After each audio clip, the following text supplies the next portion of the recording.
He's a businessman, he's an entrepreneur, he's had a colourful past. Today's guest, Owen Hanson, the California Kid. Laundering many millions of dollars. Ask the $1 million question. Are you willing to make $1 million a day? You got to remember, I was working for the cartel, so it wasn't about the money. It was like, there was no way out. He says, you owe me $4 million. I'm charging you interest for losing my money. And he says, you work for the cartel now. How you got busted, because obviously it was all over our media. I had to launder the cartel's money out of Australia, and that's what made it difficult, right? Well, people don't realize, like, if you fuck up over there, they'll have fly-in, fly-out people where no one will ever know what happened. You will just disappear. You got to remember, these are the most powerful organized crime in the world. They'll kill you. They'll bury you. They'll put you in acid and basically disintegrate you. When you got your back against the wall, you get really creative. Was there anything that you saw in there where you're like, shit, I don't want to see that again?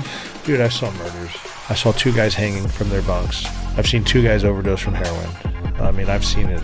You know, prison's a dirty place.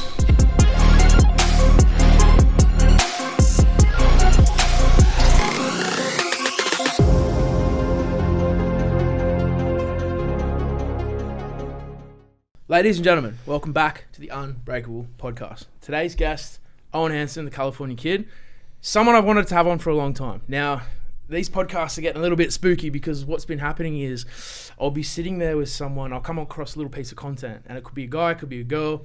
As long as they're interesting, I don't give a fuck. I don't care if they're famous, I don't care if it's a homeless person.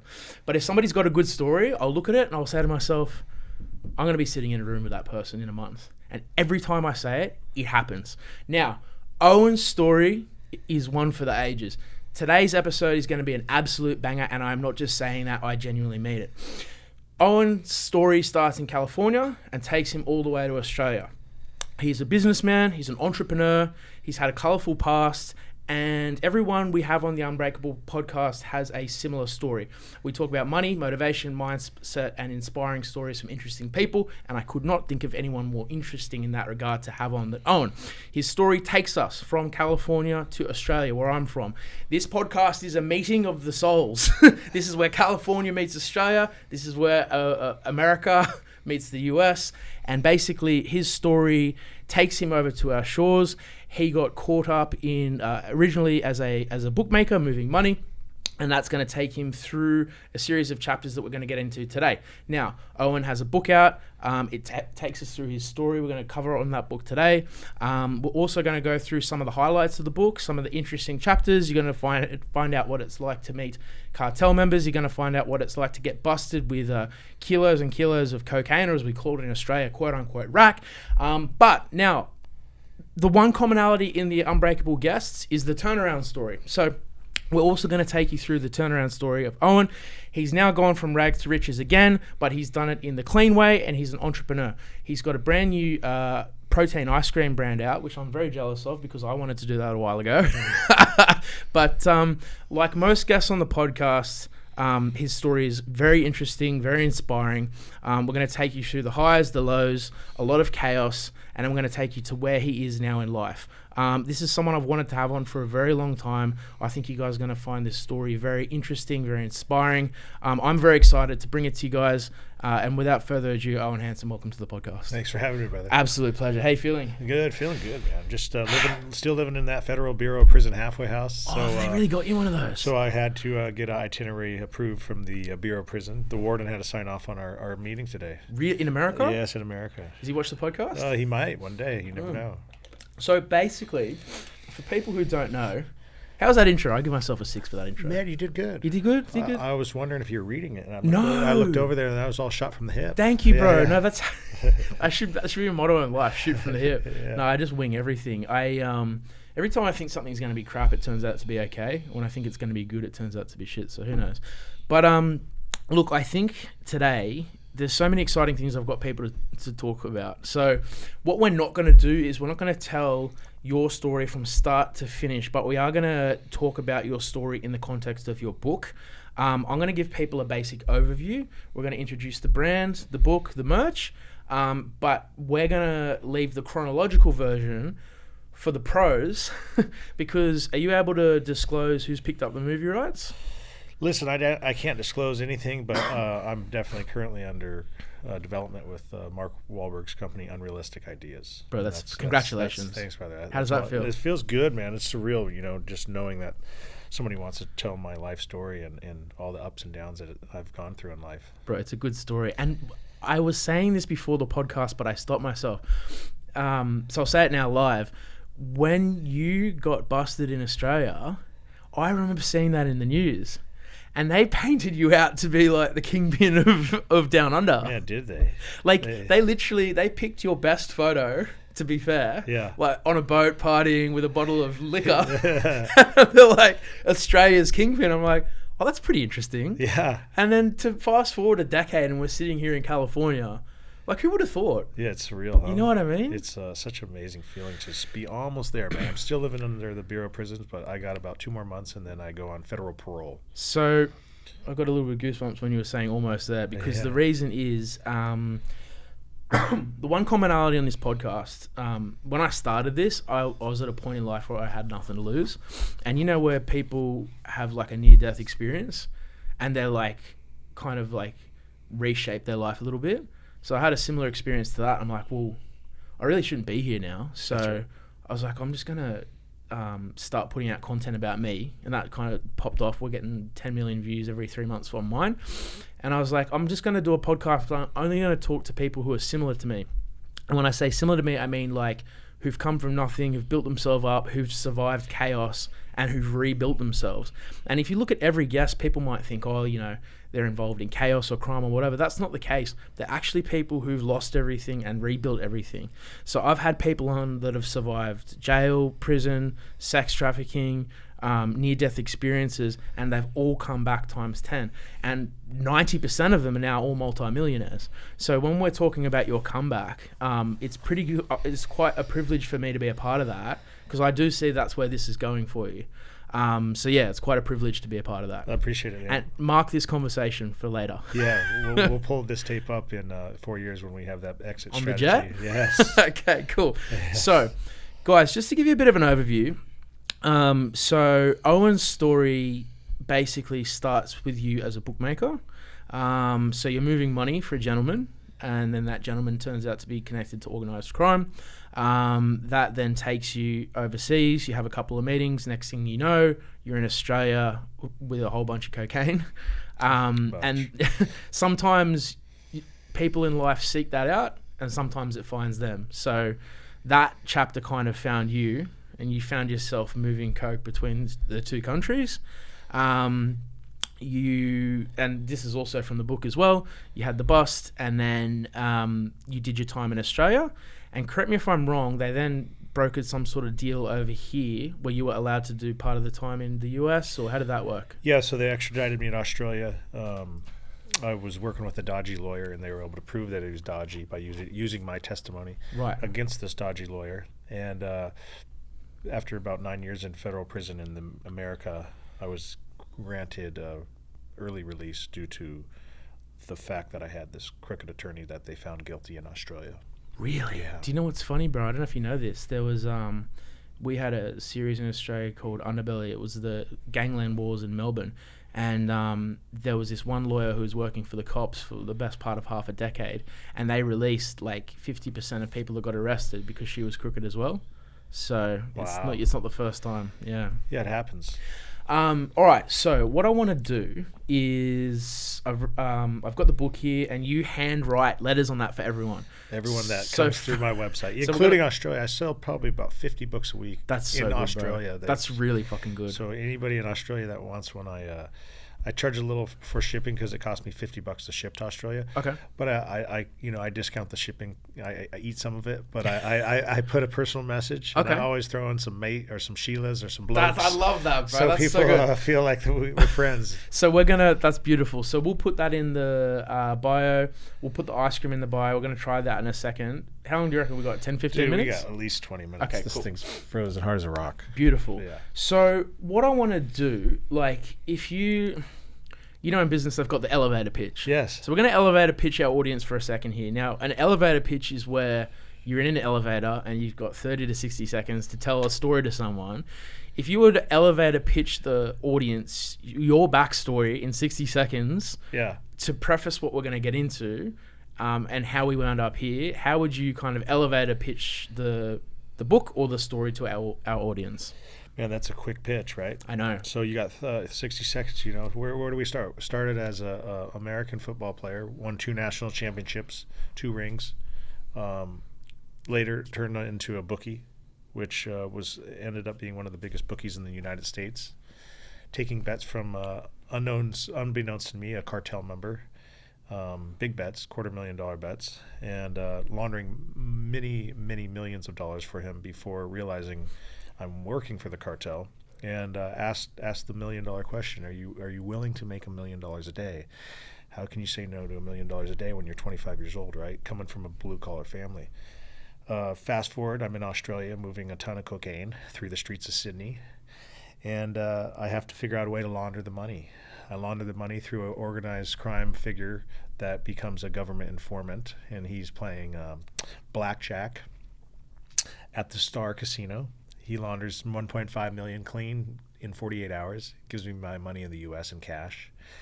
And from there, he does it again, $2.5 million, and he loses it. The same day, he calls the coppers and feels like his life's in danger, and he tells the coppers that there's a gun in our hotel room where we're supposed to meet him. $3.2 million that day I lost because when he called the coppers, one of my runners had a suitcase full of $700K that got picked off, and so in one day I lost $3.2 million of the cartel's money.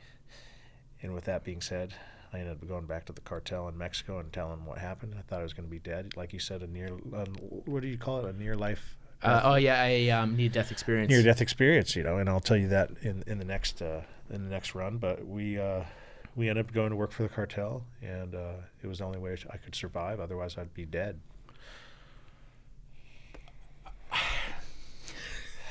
In case you haven't noticed, I have a disorder. It's a hyperactivity disorder where I can't shut the fuck up. And I can't sit still. I can shut up for the podcast. That's about it. To get me to be speechless for 60 seconds is very fucking rare. And when you were saying that, man, I don't even know what to say. Like that, you could just turn that into a movie trailer, to be honest with you, man. Yeah. And if that was an elevator pitch, I'd fucking jam the door. And I'd be like, hey, man. Keep going. Well, you got to tell the whole story. Yeah. Okay. So that is, I mean, do you know what the crazy thing about your story is, bro? So, like, I've had on people that do money laundering. I've had on people that do cocaine trafficking. I've had on authors. I've had on entrepreneurs. Bookies. I've had people that are bookies. But and that crosses over money laundering. But I've never had it on anyone that's done all of it. So, I mean, congratulations, number one. Thanks. And, I mean, if you're surprised at why you have a movie deal, go back and watch that pitch and you will not be so surprised. Because, bro, that is honestly, like, that's a movie and a pitch. And, you know, first of all, well done for surviving and coming out and turning your life around. We're going to get into that. But I'm curious because, first of all, that was the best pitch I've ever seen. Secondly, did you find the Wahlberg company or did they find you? No, they reached out to somebody that was handling my life rights while I was incarcerated. And how do you give someone your life rights? Well, I didn't really give them my life rights, but I said, hey, why don't you manage my life rights while I'm behind the fence, right? When we say behind the fence, we're in prison. We say, hey, like, help me. Like, I want to get a book deal. I want to get a movie deal. Whatever I need to do, I want to tell my story. Yep. I said, I'm not here to brag about what I did because I fucked up and I know I deserve to go to prison. But I said at the end of the day, I want to maybe one day be able to help, you know, younger kids that might go down that path of illegal activity like I did. Yep. And hopefully, you know, stop even 1%. I'll feel like I did something in this world. So I reached out and we ended up finding a ghostwriter to help me write this book while incarcerated. So when you read this book, just realize this was written in a 6x8 prison cell. Took me 4 years. The way I did it was through a phone. Every 15 minutes, you get one phone call a day for 15 minutes in prison, and it's a wall phone. And I called this ghostwriter, and he basically recorded my conversation and my story. Yeah. And it took 9 months of recording, and then we went back and forth, pen pals, basically. And we talked about it, and we wrote each chapter from, lockdown. Sometimes we'd go on like a 9-month lockdown to do a prison riot. Yep. And we would just tell the story. And that's what we made of it. And so you would write this during lockdowns as well? A lot of lockdowns, a lot of COVID lockdowns. Oh, dude, that would have been brutal. Man, I'm sorry sorry to hear that. Yeah, so, I mean, to be honest, it saved me in there because I have the worst ADHD. I can't sit still, mate. No wonder we get on. Yeah, mate. What do we get on? Just right now, I feel like I need to go take a sip of that Celsius. I knew there was a reason we got along. I got really bad ADHD, so I'm in that cell. I'm fucking going crazy, mate. And I'm doing jumping jacks and doing push-ups. I'm like, what else can I do? I said, you know what? Now's the time. Now's the time I write this book, tell my story finally. There's been many stories told. Rolling Stones did an article, Vice magazine, all these big companies have done articles about my story. Yep. But not one of them has told the right story because no one knows my side of it. Because you got to remember, I'm fighting my case. I can't discuss anything to this media. For what it's... Yeah. We'll talk off podcast about that, but my near-death experience involved that. Yeah. And the most frustrating part for me was I couldn't talk about it for a year. Yes. And and that killed me because I'm like, anyone else could say whatever they wanted, but I couldn't say anything. And I was like, man, this is shit. So when it was all over, I just felt this like rebirthing. And I'm sure that's how you felt when you got out. When I got arrested, it felt like it was finally, that's what people don't realize. I write about it in the book, the first chapter of my book. I talk about this, finally I got 15 FBI agents coming out of the bushes with guns. I got an FBI helicopter above me. I got New South Wales police there. And they slapped those handcuffs on me, and I was like, fuck yeah, it's finally over, baby. It's finally fucking over, mate. Do you know why I feel like you would have felt like that? Because, and I've interviewed a lot of people, when people get thrust into like that scale of activity, that's a common thing that I have heard where they're not like, oh, fuck, I got caught. They're like, oh, thank God, finally. They're like, how much money do I have to make to get caught? Like, what the fuck? Definitely. I mean, how much cash was in the room at that point? Just, you got to remember, I was working for the cartel, so it wasn't about the money. It was like, there was no way out. I was working for them, and I felt like they saved my life because you got to remember, I lost $3.2 million. I should have been dead a long time ago, but they said, we're not going to kill you. You're going to go work for us. And so when I paid back the cartel and they asked me that $1 million question, well, what do you want to do? You paid us back. I'm like, fuck, I want to eat now. Like, I want a little money, right? I need some money. I just paid you guys back what I owed. I said, I feel like I was indebted to them. So I kept working. And within like 2-3 weeks after I paid them back, I finally got indicted. Out of curiosity on the cartel thing, because we're going to get into that in a second, because this all started by you were moving money for them, and then it ended up that you copped that big loss and ended up moving coke for them, and making money on both sides. Do you feel okay now? Do you feel that like now, like has that chapter of the cartel kind of gone away now, or are they still floating around? No, that chapter's over. Okay. I was in prison. I had many members of the cartel come up to me and said, "Good on you, mate. You stayed strong." I didn't tell on the cartel. I didn't tell on the Italian officers I was working with. People are like, "Oh, you're a snitch. You're a rat. You're, as you call in Australia, a dog." Yeah. Listen, I didn't tell on anybody except that crooked lawyer. And I can hang my head high, and I know I got mad respect in Mexico. People, sent me much love. They wrote a fucking Mexican corrido song about me. Yeah, like you don't get Mexican songs written about you if you're a piece of shit, right? And can I ask, because so we had on a buddy of yours yesterday, Brian Calco. Yes. And then we're gonna have on Roger Reeves, who worked for Pablo Escobar. That's right. Next week. Thanks to you, by the way. Yes, Roger Huge Reeves, shout out to you. Yeah, bro. I owe you one for that. But it's interesting because so Brian was adjacent to the Gulf cartel. Roger was adjacent to the Medellin cartel. Are you able to disclose which one you were close to? Or no, I can't disclose, okay. But I can tell you it was the biggest cartel in the world at the time. Shit. So you can figure it out. I'm not going to say who. Okay. But anybody that knows who was the biggest cartel at that time will figure it out. It's real easy. Okay. So... no, that's say less. That's good. I'm a believer if I tell you who I worked for, then guess what? Then that's considered telling on the cartel. I agree. And I have family. I have ex-wives that's from Mexico, and I have ex-stepkids that are from there. I would never want to put them at harm's way.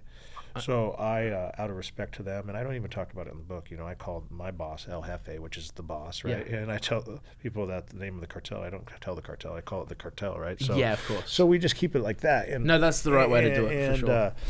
The only reason I ask is because, so obviously the Gulf cartel's gone, the Mexico cartel, the Medellin cartel's gone, but obviously, if yours is still in existence, by all means leave it over there. Let's not mention it. I always tell people, there's this thing called, I believe it's like AI, ChatGPT, right? You could ask it anything, and it's so crazy now. You can say what cartel did Owen Hanson? Bro, I use it every day, and it tells you. Yeah. So like just I do use that, it daily, right? bro. It's common knowledge. Bro, ChatGPT is like my new best friend. It's this new world. I'm trying to think how to navigate this because there's a few ways we can do it. So basically, the Wahlberg company's picked up the movie rights to this story, and the story's broken up into multiple chapters. Now, the Software Underbelly interview, they did a chronological version that got taken down. Did they put that back up or? They can't put it up. Okay. So basically, what I'm going to kind of do is I'm going to talk in the context of your book, and I'm going to talk in the context of leading up to the movie production. And maybe what we'll do for the audience is we'll take them through a few elements of the book so they can kind of get a feel for what they're going to consume, because this is really going to hype people up in the lead up to the movie. And I feel that all the groundwork you're doing now with your personal brand and your book is laying a foundation for that movie. Kind of similar to Jordan Belfort wrote 2 books before The Wolf of Wall Street. Yeah. And so I feel like you're on a similar trajectory right now. I love Jordan. He did Wolf of Wall Street and then Catching the Wolf, right? Yeah, did you read both as well? Dude, I wrote them in prison. Once I read that, I was like, "This guy's the man. I gotta figure this out." I did this. Like, I swear we're like mirror images from other sides of the country. Yeah. I read both of them, and I was like, "Yeah, man, this is hectic." Yeah, he's great. And the movie did it justice too. Did it ever? Oh, bro. I feel like my movie one day, if there's ever like a scripted, I feel like it's a cross between Blow and Wolf of Wall Street. Without question. If people know my lifestyle, you're gonna be like, fuck, he partied hard. I partied way harder than Well, Jordan. it's funny because it's interesting because I'm from Sydney, Australia, right? Yeah. And when you got busted in Sydney, Australia, they had you all over our front pages saying, the new California Kingpin moving coke onto our shores. I'm like, leave the man alone. Yeah. I'm like, Owen did nothing wrong. Yeah.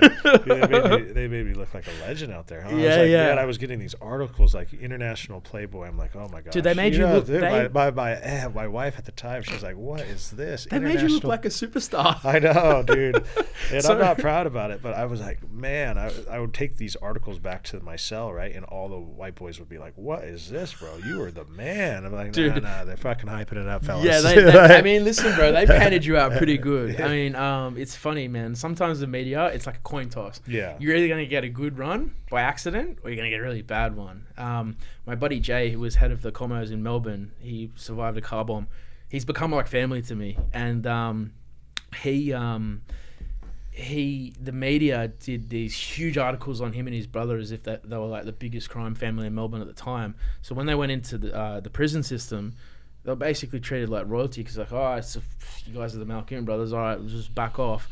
And so he's like, prison for me was just like an easy ride because the media kind of gave it to him. Yeah. But they clearly gave you the Playboy narrative. Yeah, I mean, I'm not going to lie, prison was, for me, it was just, I had a lot of respect. A lot of people respected who I was.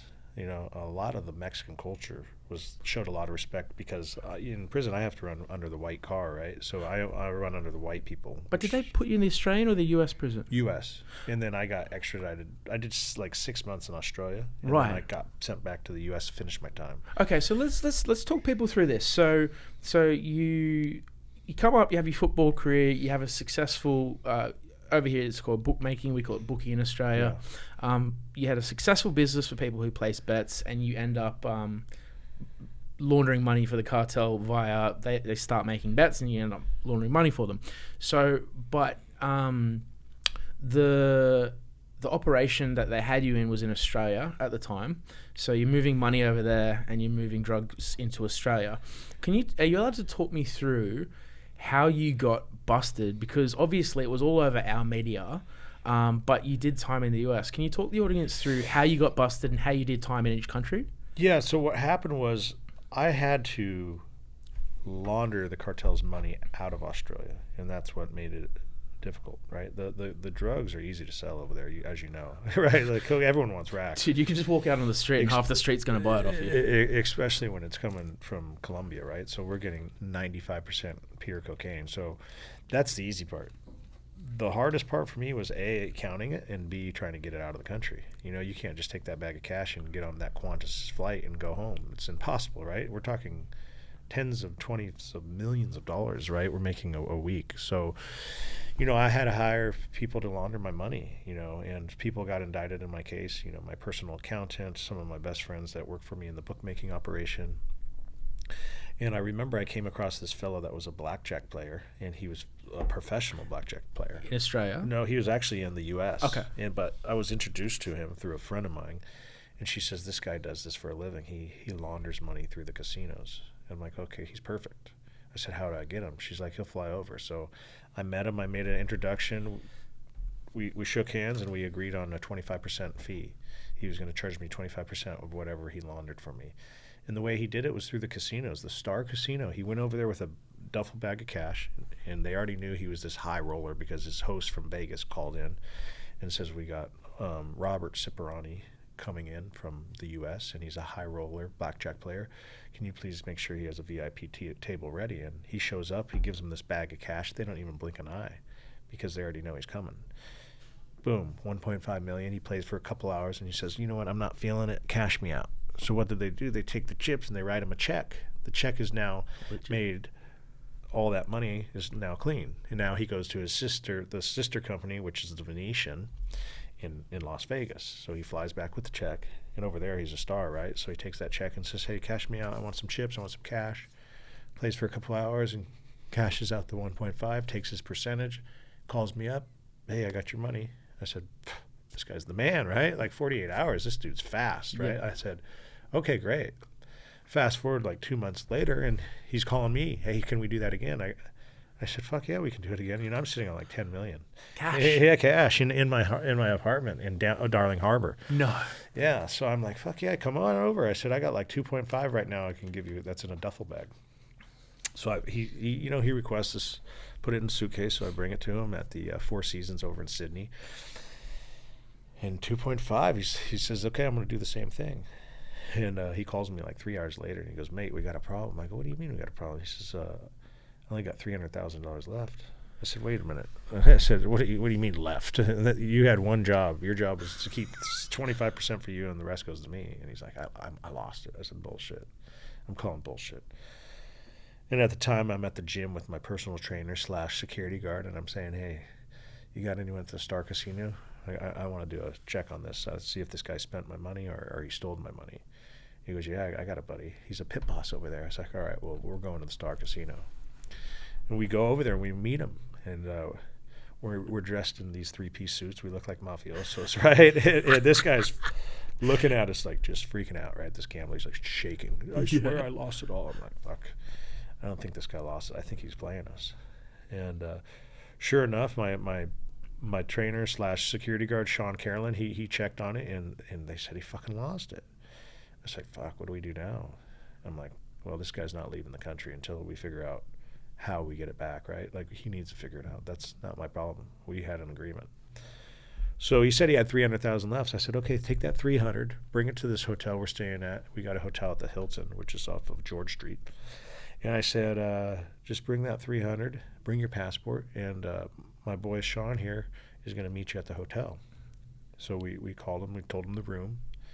And at that same time, I told Sean, let's get some money out of my house. I want you to take this money and take it to your farm in Penrith. I said, I don't want to have it. I said, this guy knows where I live. If he starts doing weird shit, they might come to my place. So I gave him 700 large. So I figured 700 large I had. He's going to bring the 300. That's going to make an even million. And I was going to have him take the million to his farm in Penrith. So I was like, okay, cool. So I sent him on the way. I gave him the suitcase. He takes that suitcase. He gets to George Street. He opens the door to the Hilton Hotel. And sure enough, there's 4 New South Wales cops waiting. They're like, are you Sean Carolyn? They already knew his name and everything. He's like, yeah. Well, we got a report that there's a gun in your room, 1026. He's like, I don't have no gun. Like, go check the room. They're like, no, we're going to check your luggage. They open the luggage, and sure enough, there's $700,000 there. And so now I just lost $2.5 million plus $700,000 of the cartel's money. And I don't know it at the time. So I'm like, okay. I'm calling Sean. He's not answering. I'm like, oh, fuck, this motherfucker got me. He burned me, right? Like, he's not answering his phone, but he got arrested. So he's in the jail down somewhere in Sydney, and I'm freaking out. I'm like waiting, and finally I get a call from the jailer. She's like, yeah, I got Sean Carolyn. He's asking if you can help bail him out. He has some of your money. I'm like, he ain't got none of my money. I don't know what you're talking about. I'm playing stupid. And fast forward, and he gets out, and he tells me what happened. I'm like, holy shit. I said, I'm fucked. He's like, don't worry. He goes, we'll get a lawyer that can get you this money back. Like, this is your buddy that's saying? Yeah, this is my buddy. So we end up reaching out to some organized crime figures in Australia, in Sydney. Yeah. Craig Hauser, one of them, and Craig's like, oh, we can get this money back. I got the perfect lawyer. And this guy's name's Michael Croak. Right. I was like, Michael Croak. I said, what is he going to do for us? He says, don't worry. He says, we'll give him a percentage and he'll get the money back. He says, we'll pay off some barristers. It's easy. I don't know. I'm not from this country, so I'm thinking, whatever the lawyer tells me, I'll go with. If you think it's going to work, let's run it, right? Like, I want that money back, because you got to remember, I'm on the hook. I'm the one that took the responsibility to launder this money for the cartel. Nobody else. So, I'm freaking out. I'm like, fuck. Finally, a Hefe's hitting me up on the encrypted phone. He says, hey, I need you to drop off a couple million. I'm like, oh, about that. I send him a encrypted message back, and I said, hey, I'll be back in L.A. I said, I'm just leaving Australia. I said, give me a couple days so I can get back to the U.S. And I fucking freaking out. He's asking, where's that money? I need it dropped off at the stash house. And I said, man, I can't tell this guy on an encrypted phone that I lost his money. Like, it's not going to fly. He's not going to believe me. So I was like, you know what? I have to meet you in person. Is there any way I can meet you in Mexico? He's like, yeah, I'll fly my private plane to the Tijuana airport. I'm like, oh, fuck, okay. I said, I'll cross the bridge and I'll come over. I got to meet him. I got to tell him in person. So just to be clear, you lose the money. You knew it had been lost. He gives you the phone call. To be honest with you, man, the fact that you knew to be like, let's catch up in person, I think, maybe I'm wrong, I think that saved your life. 100%. Because if you didn't say that, I'm dead. Straight away. No, he's just going to send someone to my house. But for you to be smart enough to do that literally, I think, saved your life. Yeah. Because you can't say that over text to somebody. I'm a businessman. Yeah. I know if I'm with you in person, you're going to either believe me or you're going to shoot me right there. Well, let me tell I'm not lying. You're a fucking good business person. Seriously. Yeah, it's like when a girl tries to break up. Like, how many times have I had a girl try to break up with me on the phone, right? Like, no, that shit ain't happening. And then you sweet talk. Because as soon as I get in front of you, and you see my face, and I'm talking to you, right? You were fucking the same as me. Hey, and I bring that Chanel bag. Come back on. Let's just go face to face. Hey, because you ain't gonna break up with me on the phone, baby. But it's almost like you can't break up with me. Look at me. You just bring that, like, that $10,000 Chanel bag, chocolate covered strawberries. She's like, come on, smile. Yeah, we're going to dinner tonight. Oh, that's the best thing ever. Okay, so you basically swooned the cartel. I did. Okay. And so I've gone tangential. So you say to him, let's do this face to face. Yeah, he's flying in on his private plane. Saved your life. He's got his Sicarios, which I don't know. Sicarios, if you guys don't know, are private security that are bulletproof vests, bulletproof cars, and usually AK-47s. And just to be clear for the audience, so you go back over, so you're in the US and you say to him, let's meet in Mexico. So did you make your way over to Mexico? Yes, I have to. He's not allowed in the US. Did he have a jet take you there, or did you go there? No, for me it's only 2 hours. Right. In a car. Okay, so you flew to Mexico. Yeah, I drove. Balls Yeah, of you got to steel, remember, bro. we're in California, so the border to Tijuana is only two and a half hours. So you drive over to Mexico. I park and I walk across this bridge.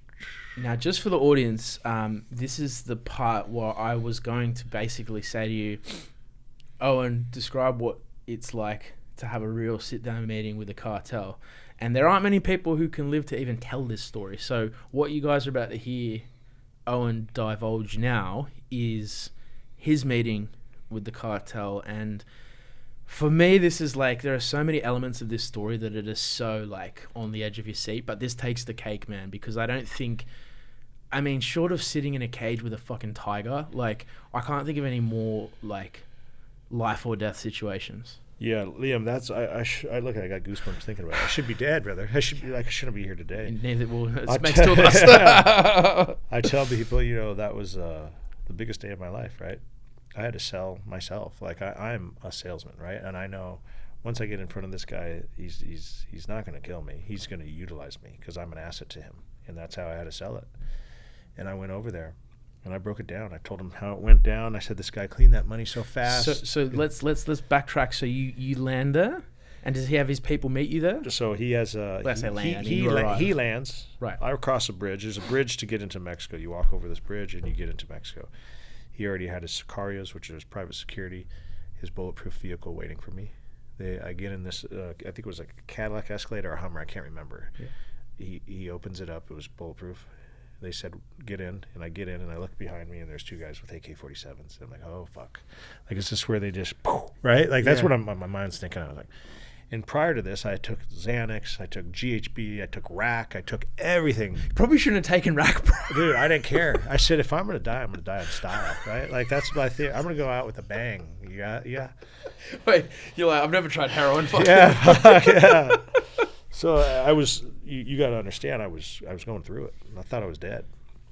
So by the time I got there, I was like, okay, well, at least I'm a little numb, right? And then we meet El Jefe. It was like an entourage. This guy has bulletproof vehicles following him, and like we're tailing him. And we go to this restaurant, and he has the whole restaurant shut down. And this place is like a ghost town. It's this lobster town called Portrayal, and he had the restaurant closed down. And I'm like, holy shit. Like, that's hard to do, right? This is like probably the number one lobster place in Mexico. It's famous. It's called Portrayal #1, and he had it shut down, which I've never seen. And you get in there, and he's got his security. He's got one waiter, one lady making tortillas, and me, this white boy, coming in. And I'm just in there, and I'm like, holy shit, this is fucking nuts, man. Like, I'm speaking my Spanish to his workers. He speaks English to me, and I break it down. I tell him what happened. I told the truth. I said, you could look this up. He's like, I've already looked it up. I already saw that the $700K got picked off. He already knew about my whole thing. Yeah. He knew about everything. So he knew I wasn't lying. So right then and there, I knew I had him, because I was like, okay, he knows I'm not fucking bullshitting. Have you read the 48 Laws of Power? Of course. You know what I'm talking about? Yeah. Where it's like, say nothing and let them say everything, even though you already know. Yes. So he already knew. He already knew. He's smart. He was waiting for you to tell him. He was playing this game, like trying to read me, right? You know, I'm like, the same. Yeah. So I'm pounding margaritas. I'm like, oh, fuck. Yeah, I'm pounding. Bro, I'd be drinking straight tequila, man. Dude, they had double shots in there. And I remember everything he was just clarifying, like making sure I'm telling the truth, and everything matched up to whatever he knew. He knew about everything. He knew about family members. He knew everything about me. And that's when I knew I was fucked, right? I was like, these guys got me by the balls, I showed him my driver's license just to show that I wasn't hiding. And he's like, no, don't worry. I already know all about that. So I knew that he did his homework on me. But I knew I wasn't going to get killed that day, because he says to me, you don't owe me the $3.2 million anymore. He says, you owe me $4 million. I'm charging you interest for losing my money. And he says, you work for the cartel now. And then when he told me that, I was like, okay, well, at least I'm alive, right? Like I got that going for me, right? Wait, it's better being Cartel Owen than fucking Grave Owen. Yeah. So I said, I got that going for me. Wow. Yeah. So it was a relief that day. But just to know that I had to go work for the cartel was stressful. Man, I've how do I say this? I've spoken to people that have been in this situation like you, where they're like, something's happened, they've just been on the hook and they've had to go into it. And they say the same thing. They say the fucking stress, man, when it's like, you didn't choose this job. This job fucking grabbed you by the balls and said, this is your job now. Yeah, it's fucking stressful. But he knew how valuable I was. I was this quarterback for this guy. I was whatever he needed done in logistic wise in the United States, he could count on me. I mean, we're talking like 2 a.m. I'd get a message and I would be messaging back. Like that was my responsibility. Like, Right. I slept with my encrypted BlackBerry right here. So every time that thing rang, I picked it up, read it, and responded. Like that was part of the agreement. Like whatever he needed. So you were expecting to die in this meeting? I thought so. Yeah, I thought I was going to be dead. And when he said, let's eat some lobster, I was like, fuck. At least I know it's over, right? Like this is where I'm supposed to enjoy this meal. Yeah. So you're like 20 Valiums deep, fucking 5 Xanax, two lines of Coke. Yeah.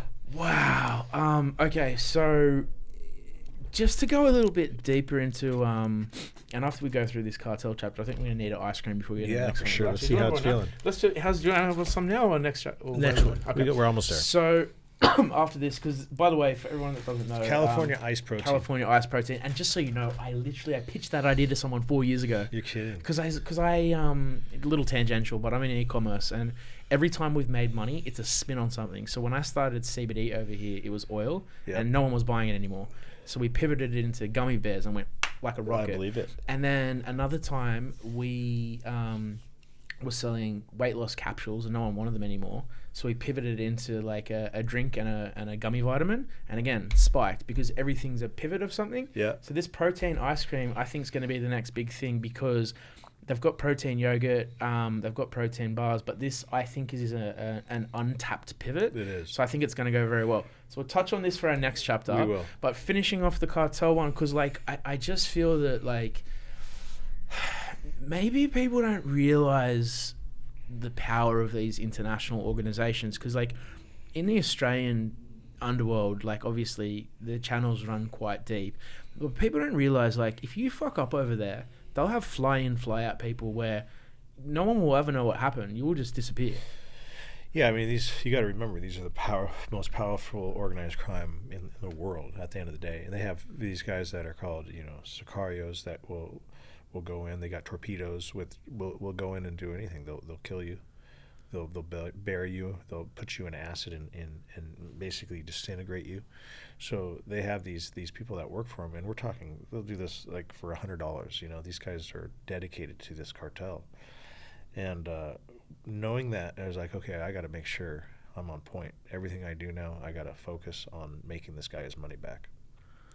And I mean, to be fair, you made it back to the point where like you became the money maker for yourself. Really, you became a profitable contracted employee. That's right. And a lot of people are like, man, how were you able to still run the bookmaking operation? I said, well, it was really easy. I had the biggest back there was. I had the cartel backing my bookmaking operation. So that was part of the agreement. He says, keep running your bookmaking operation. And he goes, run that for 2 years. He says, because I think you're going to have some heat on you. And if you have some heat on you, I don't want you moving any of my product. And I said, okay. He says, but after 2 years of bookmaking, you're coming to work for me. So he gave me 2 years off. Wow. And he supported me on my bookmaking operation. Any kind of bet that I couldn't back myself, he would back for me. So it was cool because he had a little skin in the game. Fuck, I didn't even know that. Yeah. So you had a 2-year break, bankrolled and everything to run your business. Yep. Before you started getting into the moving the product to make his money back. Right. Yeah. He did that. It was smart because he figured the authorities would be watching me.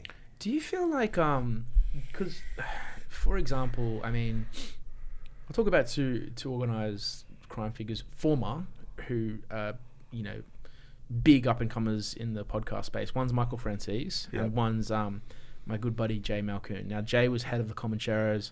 He got blown up in a car. He survived the car explosion. Okay. I'll show you the footage. You won't even believe. Like, this is... When I say car explosion, I mean fucking TNT under the car.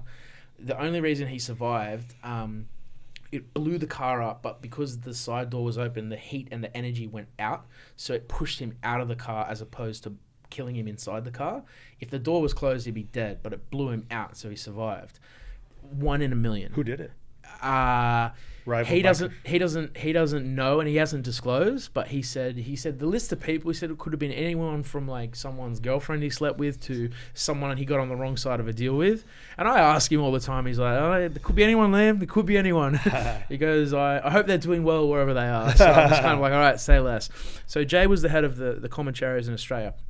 Michael Francis, who we know, obviously doing really well in the podcast space now, doing tours and speeches. He's built a fantastic life for himself. But he was the head of the Genovese crime family?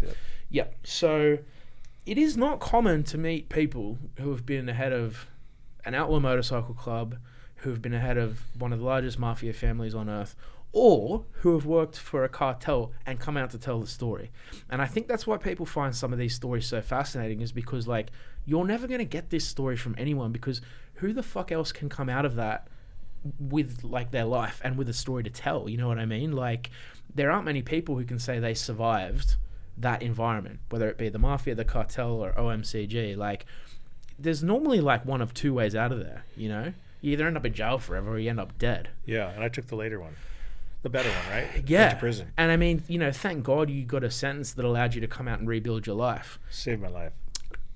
Well said. And I think that's why people are going to resonate with your story, because not only is it captivating, but, like, the fact you're here and have turned it around, I think that's one of the main things that is going to resonate with people.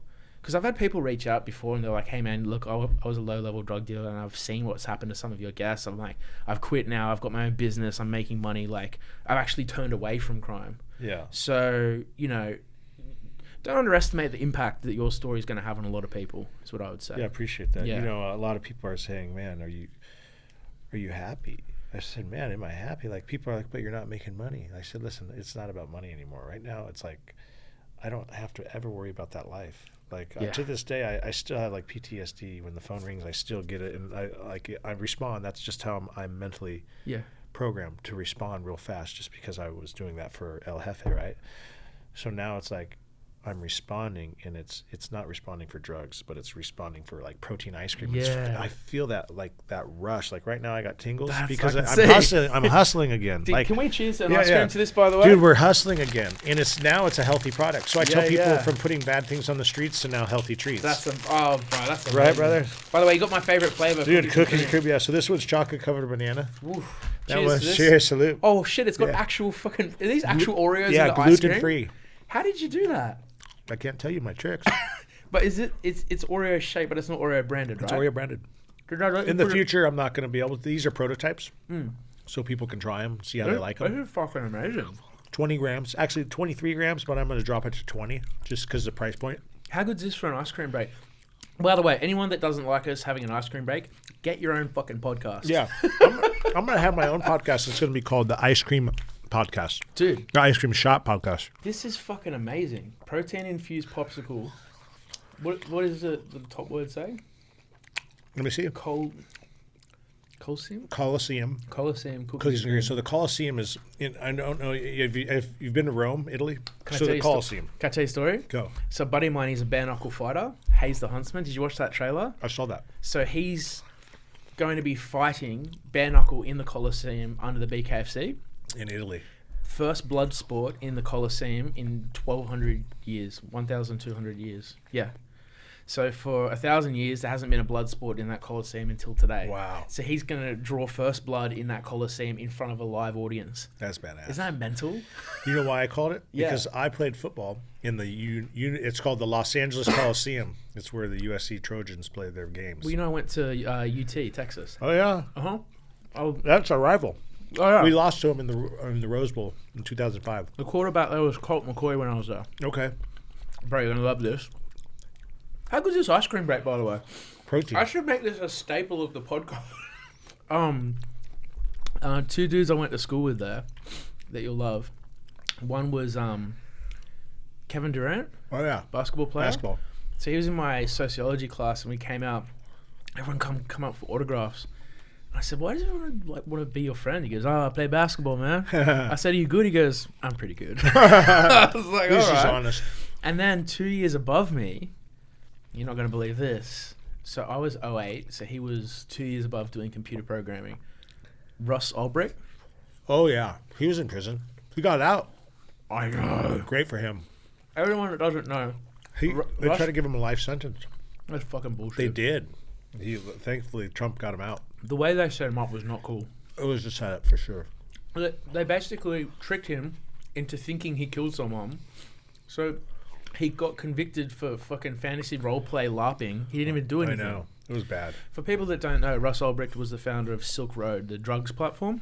But how they got him was just insane. That's the eBay of drugs. Uh-huh. It was genius. Where am I? You were that younger? It was a hell of a platform. Did you buy drugs off there as well? I never bought drugs. So you got to remember, this was like while I was kind of doing my own thing. Mm-hmm. So I never even knew about it. I didn't know about the dark web. Mm-hmm. Mm-hmm. I learned about the dark web when I heard about him. You know, there are people that have bought like one bag of coke off the dark web. Now they're millionaires because the Bitcoin's worth $1 million. Wow. Yeah, I know one guy. He just had some money sitting there because he used to buy like acid on there. Yeah. It's like, I should have wondered how much it's worth. $300,000. Wow. If only you could go back in time, hey. Yeah.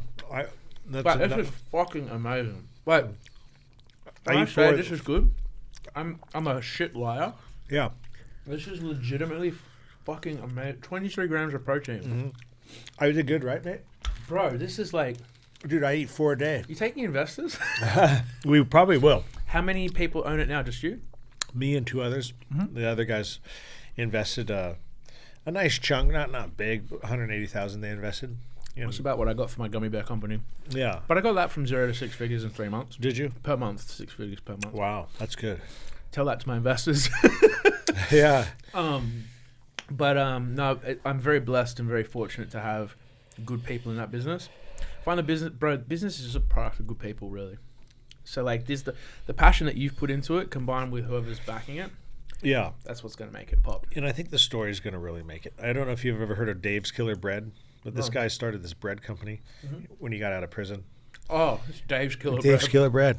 In 15 years he did in prison. He got out, and now they sold this company for like $2 billion. Bullshit. Yeah. And it's a great story. It's a second chance story. Imagine if O.J. Simpson got out and started O.J. Simpson's beheading bread. Yeah. $2 billion. Dead set? They say they sell $1 million of bread a day. Fuck off. Yeah. It opens your eyes, doesn't it? Yeah, I mean, everybody likes ice cream. Bro, this is going to be... Can I get this in Australia? See, I'm trying to figure out a way where we can manufacture it, but we give you my formula. So I think I could bring my formula over there and we manufacture it and then package it with our branding. I think we could do like an international deal. Because it would sell. Could you imagine? No, not only could I imagine, I can help you with this. Yeah. So I got a guy in Australia. He's an in-store food consultant. So he takes concepts like this that are online with a small presence, and he's done over $1 billion worth of in-store sales for his client products just in Australia. And we're like a bee's dick compared to America. So maybe after this, I could link you guys up. Dude, it'd be great. He that's the network you'd want, the market you'd want, bro, the Australian market. He worked with a buddy of mine, and this buddy invented a nootropic drink. And he literally, I was in his we're in my living room at the time, and he pitched me the idea. Fast forward 3 years later, they sold $70 million of this energy drink in Australia, but it was like a clean energy drink. So like instead of like caffeine and taurine, it had like ginseng and more natural stuff. Yeah, correct. And it's like I was like, oh, I don't know enough about it, but when he told me they did 70 million in sales, I was like, fuck. Wow. But this is fucking incredible. Dude, we got to get you to get the Australia version. Let's link up after this. Dude, it's great, isn't it? Okay, so this is so good. I knew you'd like it. I eat 4 a day. Bro, we could clip this into an ad after the podcast as well. Okay, so you've had the meeting with the cartel boss, and you had a 2-year break with the bookie business, and then you got pulled into the drug game, basically. Back, right? Yeah. Okay. So, are you able to talk about the point at which you get that tap on the shoulder to say, "Hey, man, it's time to start moving weight again"?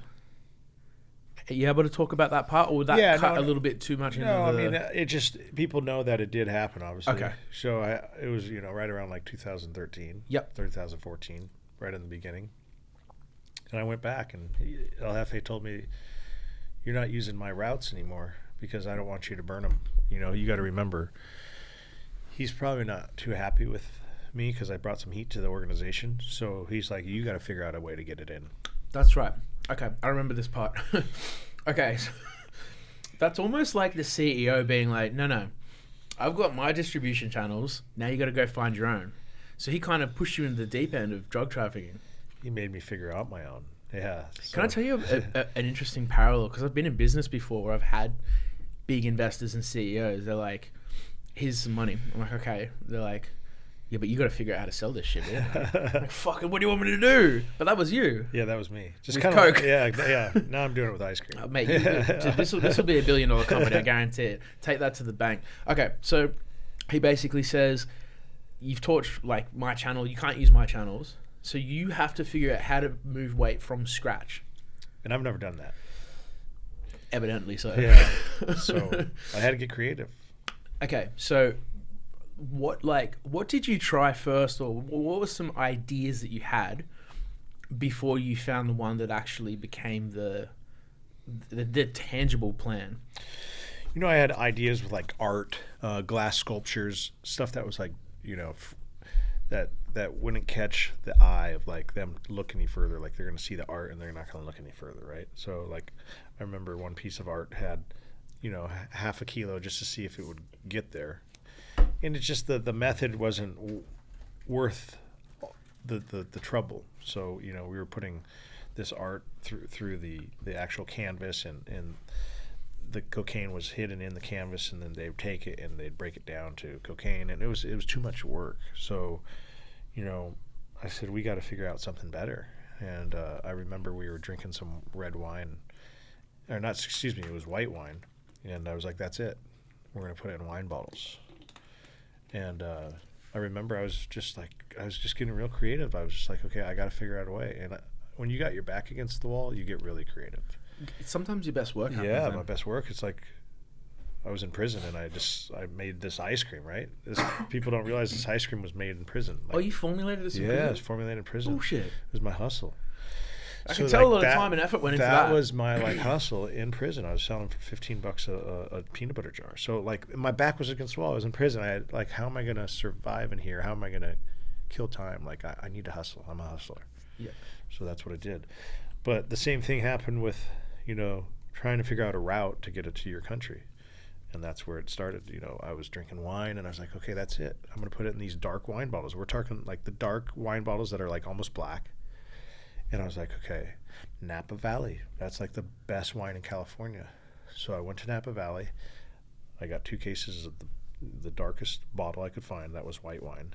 And I brought it back. We dumped out all the wine. And we had this bathtub. My contractor and I were just basically breaking down this cocaine, like 10 kilos at a time. And we're using Everclear, which is like 150 proof alcohol. And it broke it down to liquid form.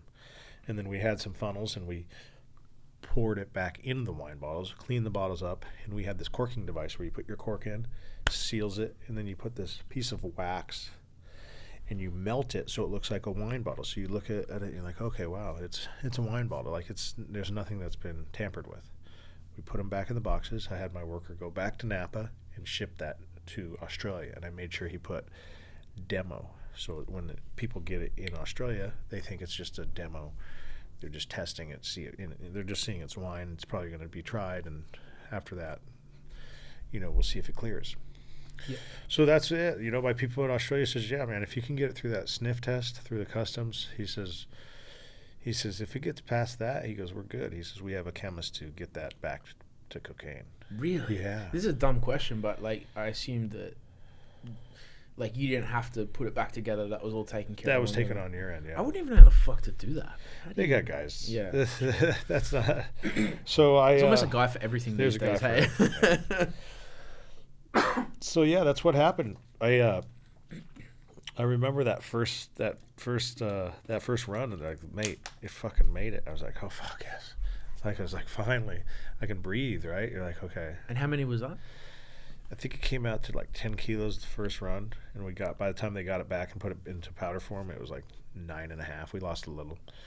So, you know, it's got expensive. You know, we started paying this chemist to break it down, and they were charging us a big percentage, and I was like, okay, well, this doesn't make sense. Every time I'm sending something, I'm losing like half my money because I have to pay Australia guys. I got to pay the chemist. I'm like, fuck this. I got to figure out a better way. So my next route was chocolate. I had these friends of mine that owned this big distribution chocolate company, and they had pallets and pallets of chocolate. And I remember making a deal with them. I'm like, I'm going to give you $50,000 a month cash. I said, all I want is your expired chocolate. He goes, dude, we got expired chocolate coming through our ears. They had pallets, like, thousands and thousands of pounds of chocolate. And I said, okay, well, I'm going to be coming to your warehouse. I said, but I'm going to come after hours so no one sees what I'm doing. He goes, well, we don't care. Can we be there? I said, absolutely. So we're in there and we're taking these chocolate bars out and we're sticking the kilos inside the boxes and we're packing them back and we're shipping boxes of chocolate now. And sure enough, those get through and now we found our new route. And, eventually, slowly but surely, I finally paid the cartel back. And it just was a nightmare, man. It would cost me a lot because I couldn't go back to Australia. So I had to pay for people to bring the money back. I had to pay for, couriers. I had to pay for money launderers. So this whole time. But wait, you didn't get arrested in Australia, did you? No, I'm still working. Right now, they're just looking at me. They're watching me. And I know they're watching me. Okay, so you're shipping. So you ship the wine bottles back from California to Australia first. Then you start shipping chocolates back. At what point did you go back to the country? No, I'm in the U.S. the whole time. So you never voluntarily went back? No, I didn't go back. I didn't want to go back because I already knew that they found that $700,000, and I already knew that they were looking at me. Right. So I was like, I'm not going back to that country. But at what point did they? Okay, here's what we're going to do now. So I want to, so we've gone through parts of the book. We've gone through what's happening with the new venture, which we'll circle back to again. We've gone through the meeting with the cartel boss. We've gone through some of the bookie work, some of the creative trafficking ways.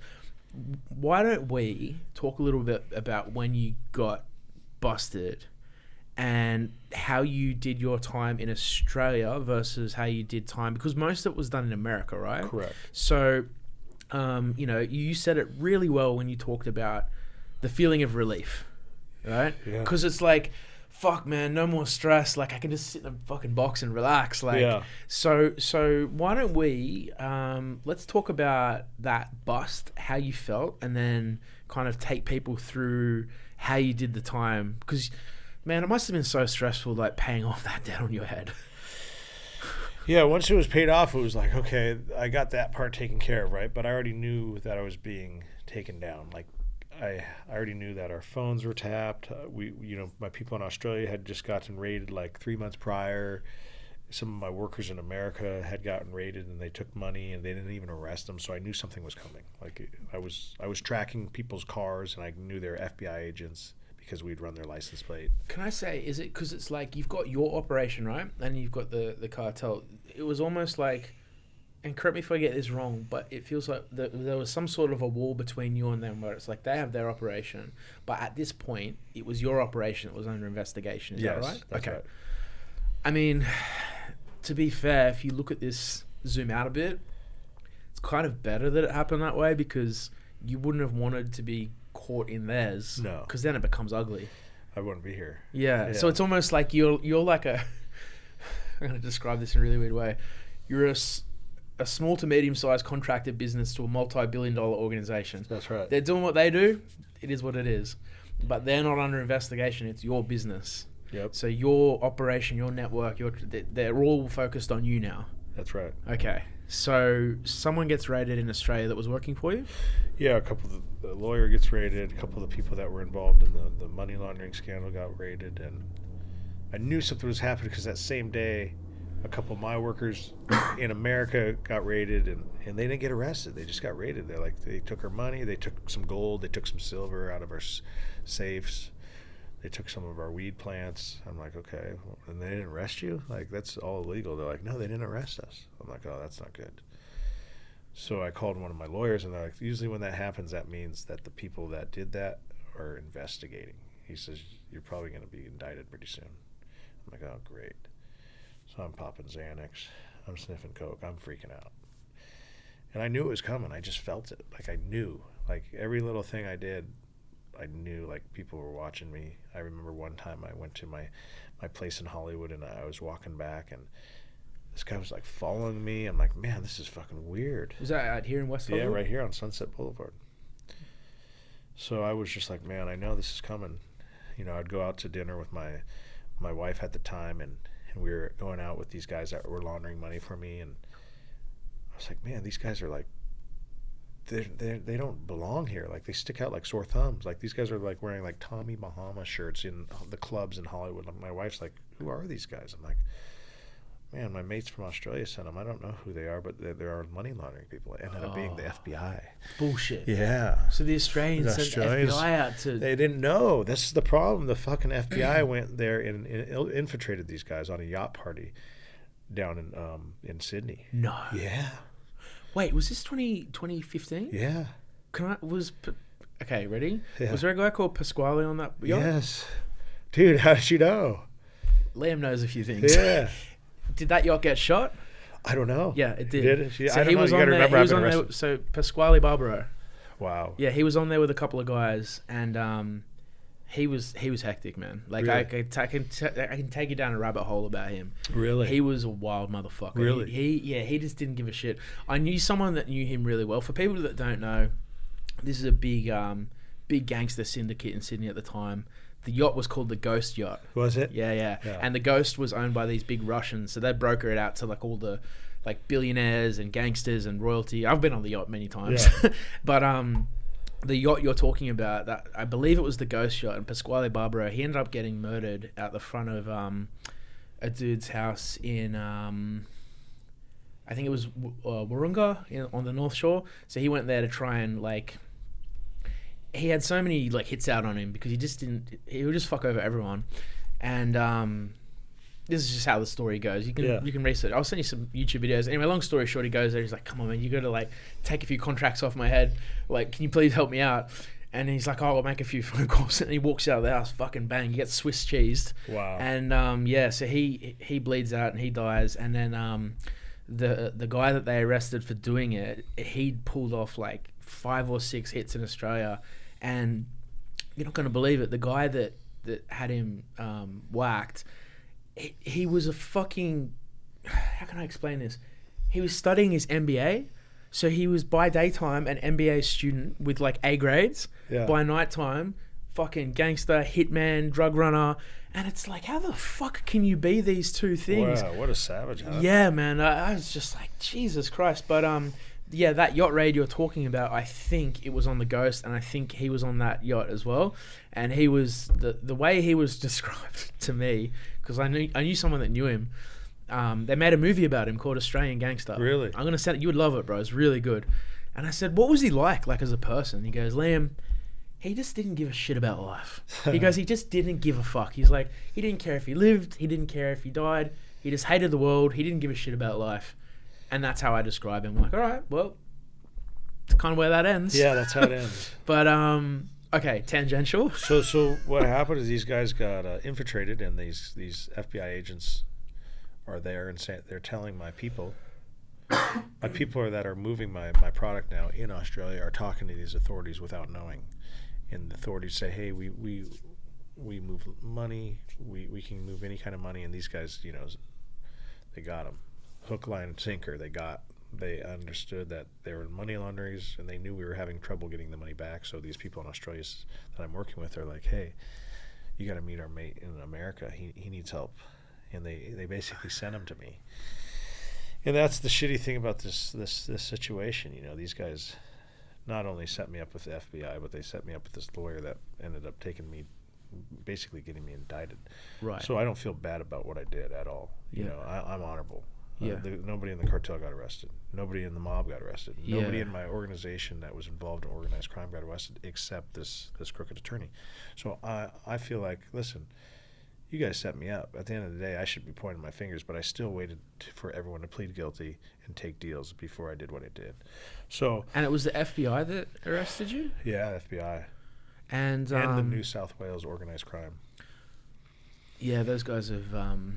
So in our country, like, there's certain groups. Yeah, correct. So in your country, it'd be the ones that can bring RICO charges. That's right. They're like the untouchables. In our country, it's the Organised Crime Task Force, and there's also so this act is like similar to your RICO Act. It's the Firearms Prohibition Act, which means they can raid you without a warrant. They can do anything to you.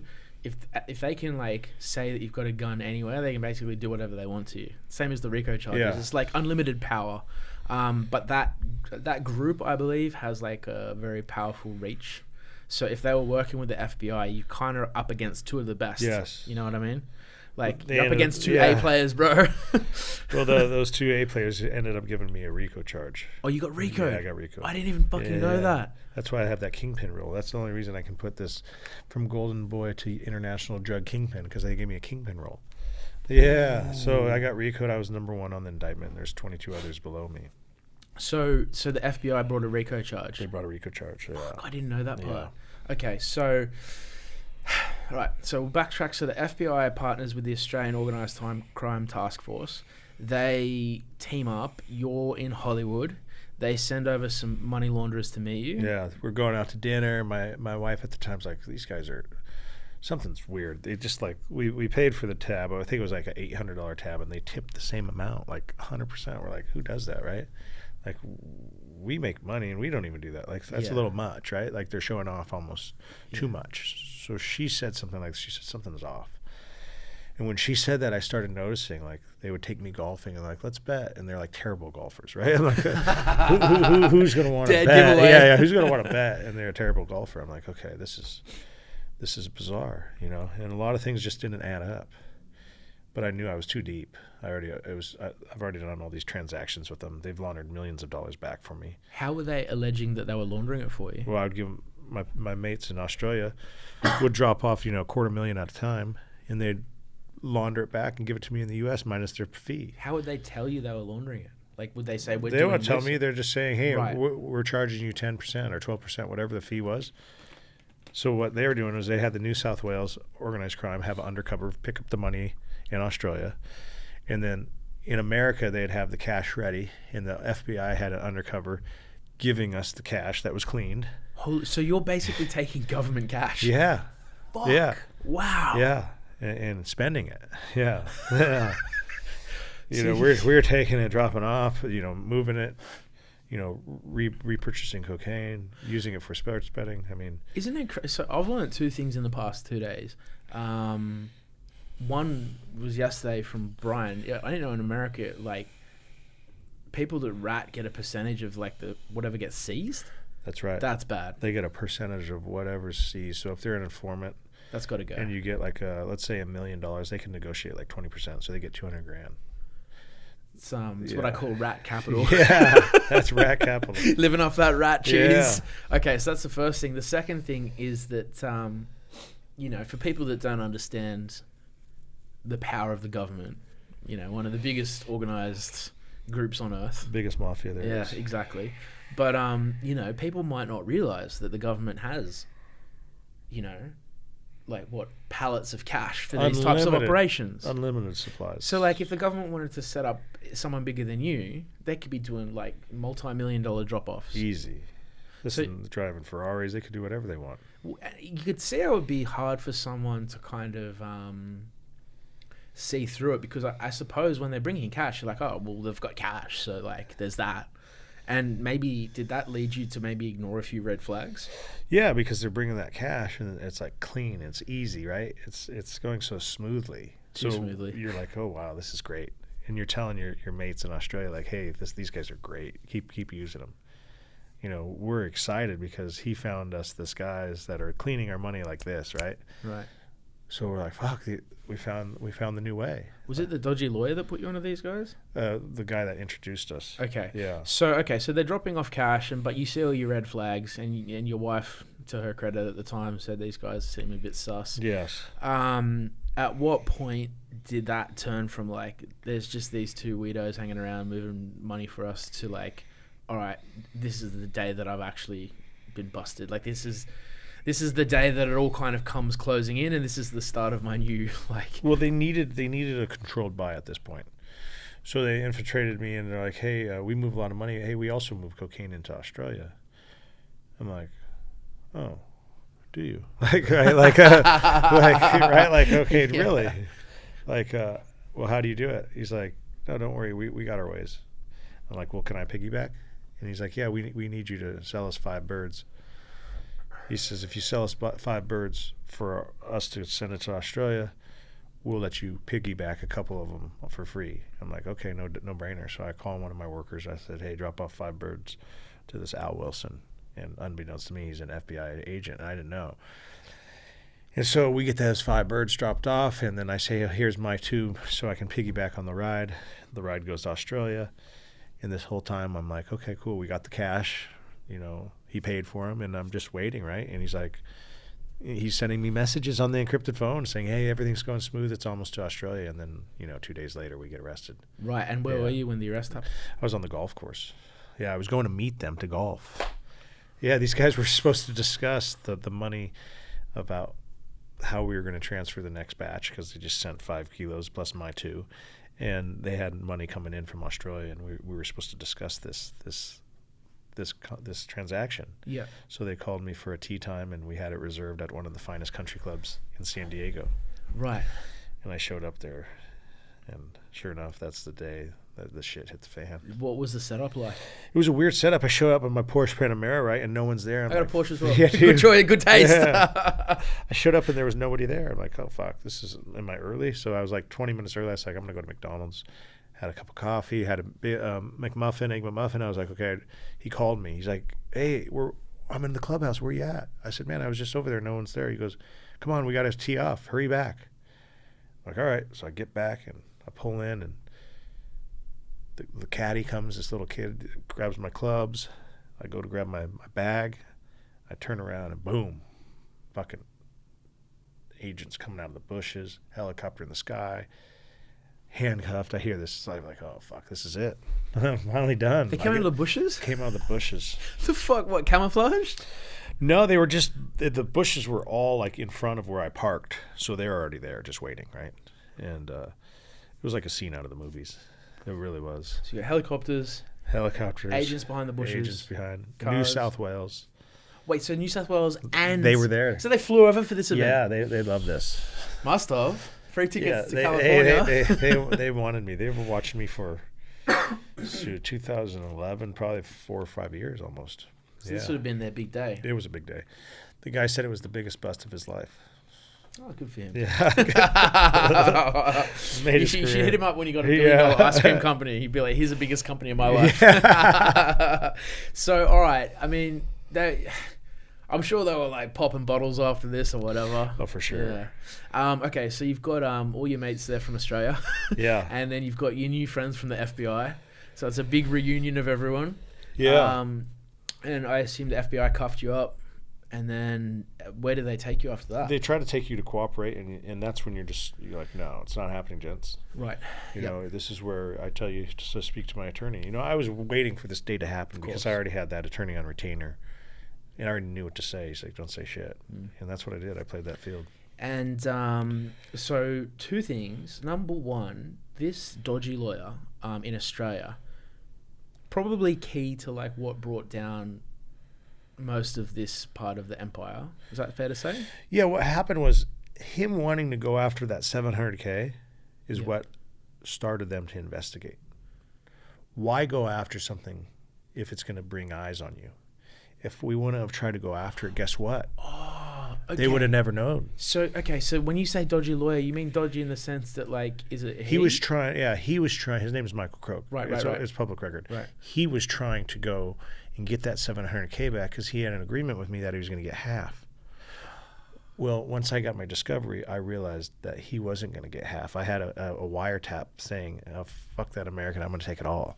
So when I heard that and I was listening that he was going to be dodgy with me, I was like, oh, this is fair game now. Like, this guy got me indicted. Had he done, so just to recap for the audience, basically your $700,000 gets taken and this lawyer, opportunistic as well, I would say, said, oh, hey, listen, I can make a few phone calls and I can just get it back legally, quote unquote. That's what he told me. Right. So I was like, I'm fair with that. But You're the lawyer, right? Yep. You're supposed to tell me what's legally proper. And what was his actual plan? His plan was supposedly to give me half. That's what I thought. And then I started listening to the tape recordings because the whole time we were wiretapped, and I didn't know. And when we're wiretapped, his office is wired, his car, Craig Hauser's house car, and he's talking to one of his Australian friends, and he's like, we're not going to give him half. We're going to take it all. So when I heard that, and I was already arrested, I was like, oh, really? Like, this is that now, it's on. What this a piece is, of shit. Yeah, this is war. Can I tell you as well, like, he most likely would have done that with other people, for sure. For sure. He would have never told me if he got that money back. So what's his business model? Oh, it goes up to drug dealers. I'll get your money back. Just jacks the money and pisses off. That's what he was thinking. What a fucking scumbag. Well, plus I was living in America, and I'm never going to come back to Australia. So in his eyes, he's like, oh, this is mine, right? Right. So his attempt to get back your seized cash is basically what put all the eyes on everyone. It did. We We should have let it go. And I told him, I said, are you sure this is a good idea? Because I was like, I don't care about $700,000 right now. Like, let it go. If this is going to cause problems, it's not worth it. I know how to make money. I'll make that extra money, no problem. But now you're bringing all this attention, and we're putting these stories together now. He's making us tell these lies, so we can give that to New South Wales and tell them like how the money was really, legitimately brought to America from America to Australia. You know, when we use the ZZ Top promoter, Andrew McManus, and he was the one that basically was the face saying, I, Owen Hanson, gave the money to ZZ Top's manager in America for a concert that was playing in I think it was Melbourne. Yeah, okay, gotcha. So that was the story he had us put together. And Right. The lawyer put together the promoter, put together me, and we fabricated the story. Right, okay. So that's how it happened. Did he get in trouble at all? He got off. He testified. What a wait, Yeah. is he still just But- is he just walking around? Who? The lawyer. Oh no, the lawyer got arrested. Good. Yeah. What was his charge? I think like Being a fuckwit? something obstruction of justice or something like that, whatever you would call it. But surely he would, if he was trying to like go that hard after your money that got seized, like a leopard doesn't change its spots. They wanted him for years. Okay, that's what he I was thought. 70 years old. Oh, there you go. They wanted him for a long time. He was dodgy for a long time. Okay. And the interesting part is, if he didn't take it to trial, I wouldn't be here with you. The reason I'm here is because he took it to trial. He thought for sure he was going to beat it. Really? Yeah, he thought. I mean, he's a lawyer. He thought he could beat it. But I had the key evidence. No one understood that I was the part that they needed. Right. And I knew that going into my 21-year sentence. I was like, okay, maybe one day the guy upstairs is going to look after me. Look, can I hear something Yeah. about that? Yeah. I got that after I had my near-death experience, because I walked out. I was like, I shouldn't be alive, and I didn't know what to do. So I went to church by myself, and I just sat there for a while, and I was like, I just went to a tattoo shop, and I was like, can you just give me a little angel, please? Yeah. He did a little cross. I'm like, that's all I could think to like pay like honor to whoever's looking after me. Yeah. Because you might share some guardian angels with me, bro. You never know. Yeah, they that's could right. both be looking after us. Oh, they're 'Cause, looking after us. There's no doubt. I And I mean- prayed every day, and I was like, man, there's nobody up there. And then that day when I got extradited to Australia, I said, he's looking after me. Oh, getting the Dude, blood he's looking after me, bro. Yeah, I man. knew once I got on that plane, my life was going to be returned to society. I knew what I had was important for the government over there to find him guilty. Have you ever heard? Oh, you're gonna love this. This quote's gonna stick with you. Have you ever heard what Mike Tyson said to Francis Ngannou? No, I love Mike Tyson. Bro, I He's a love that. brother. Fucking my little boy, he's 3. He's so fucking cute. He goes, I go, you gotta go to bed. He goes, I want to see Mike Tyson. I'm like, you can't see him. He's in America. He goes, is America a long walk? I was like, yes, buddy. And he goes, but I want to see him now. I'm like, you can't fucking see Mike Tyson from America before bed. But so what Mike Tyson said to Francis Ngannou is, he goes, you're knocking people out left, right, and center. Your hook can kill someone. He's like, all your success, he goes, you're favored by God. And Francis Ngannou goes, wow. And he goes, that's the good news. He goes, the bad news is, when you're favored by God, you're favored by the devil too. And so the moral to the story that Mike Tyson was trying to tell Francis was that, like, you've got a special talent and all the success is going to come, but with that success is going to come a lot of temptation and a lot of potential, like, dark infiltration. And it was spine chilling, because it's like, fuck, man. Like, I think there are people like that, where it's like, you know, you've got this gift and, you know, you're favored by the universe because you could do whatever you want. Like, anything you set your mind to, you can do. But at the same time, There's that dark side. Exactly. And that side can tempt your good attributes and like almost weaponize them for something not good. But the good news is with your turnaround, that favorability can still put you back on the right path. Well, I'm getting back. But isn't it crazy to think about that whole concept? And what's crazier is Mike Tyson and I, and it's in the book, experienced that dark side together. Yeah. We were pals in Vegas. We partied. Oh, with Mike? Yeah, with Mike, and we smoked cocaine on a cigarette. I never forget this. Really? Yeah, and then he rolled a joint and he put cocaine on it. We call them P-Dogs. And we smoked the P-Dog. It was the first time I ever... And we were at this strip club at like 4 a.m. And he's like, oh, let's go in the bathroom. And we lined up this coke on the bathroom toilet paper stall. And we did a big fucking gagger. And I'll never forget that. But that was our dark side, right? Like that shows like Mike had the Lord on his side, but he had the devil on his side. I'm glad you can see what I'm talking about. Yeah. My buddy Gene Deal, he was Biggie Small's security guard. Oh yeah. Have you seen his podcast? Bro, Gene's the best. You fucking love Gene. He's the most honorable fucking man in the world. He also used to be a bodyguard for Puff. Oh, nice. And he fucking hates Puff. I'm sure. Dude, rightfully so. He calls him Brother Love. He's like, what kind of a fucking man calls himself Brother Love? I mean, come on. So he hates Puff, loves Big. He was there the night Biggie got shot. But Gene's friends with Mike as well. And he was telling me all these funny stories. And he said one about how like he'd organized a threesome with these 2 girls, and Gene was like outside bodyguard in the other room, and one of the other girls was supposed to go in, and she walked in and saw him like performing, and she's like, yeah, I can't do this. She's like, that's too much power for me. She's like, I'm gonna just politely decline. That's great. He's like, that's how wild Mike Tyson was. Yeah, he's a beast. Oh, dude. But I mean, also at the same time, man, sometimes some people that have been through the worst shit come up with like the best views on life. Definitely. And I think he's got that. I mean, man, some of the he's stuff. Turned his life around. Yeah, bro. He's great. I can't wait to see him again. Dude, we should. Yeah, is he living in Vegas now? I think he's sometimes in Dana Point, which is in Orange County, down the road. But he's back and forth. Someone said he's in Vegas, Arizona, California. So what I do for my work in e-com, I take brands like this and I actually partner them with like ambassadors, creators, internet celebrities, sports people. So like, I've got 700 on the books at the moment, so we should talk off camera about some like partnerships that could work for this. Yeah, for sure. Because I know Mike partners with a lot of cool brands. Yeah. We're in discussions with John Jones and his team. Oh yeah, John Jones. Yeah, so we've got a big book of people, and you'll find unlimited people for this ice cream brand because of the protein element. Yeah. You can tap into that like athletes market. Athletes, yep. So we'll tangential, but let's talk about this after the pod. For sure. Okay, so cool story about Mike Tyson. Yeah.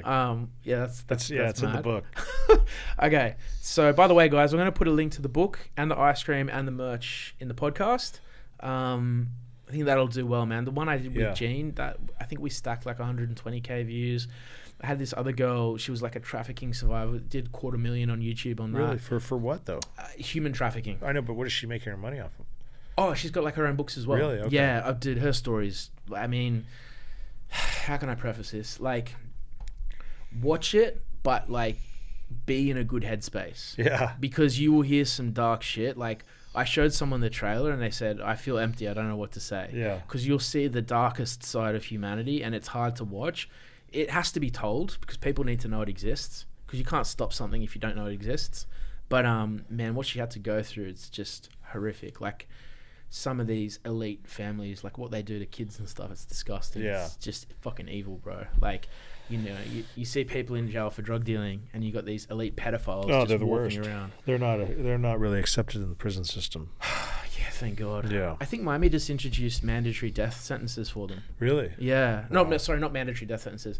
Death sentences. Oh wow. Yeah. Which country? Florida. Oh, Florida. Wow. Which is kind of its own country, really. So, all right. Now, we're going to take the audience into the...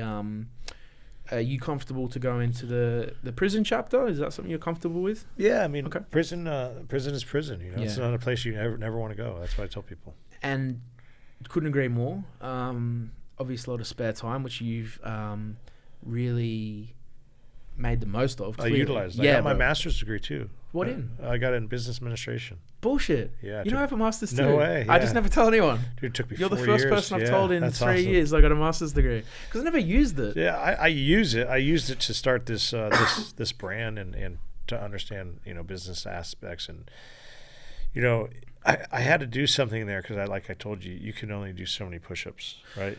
So you can only read so many books. I'm like, I got to do something. I got to keep my mind working. Fucking all right. I didn't know that. So okay, now in terms of, so I want to understand two things. The first is when you first went into the prison system here, which because there's different classifications.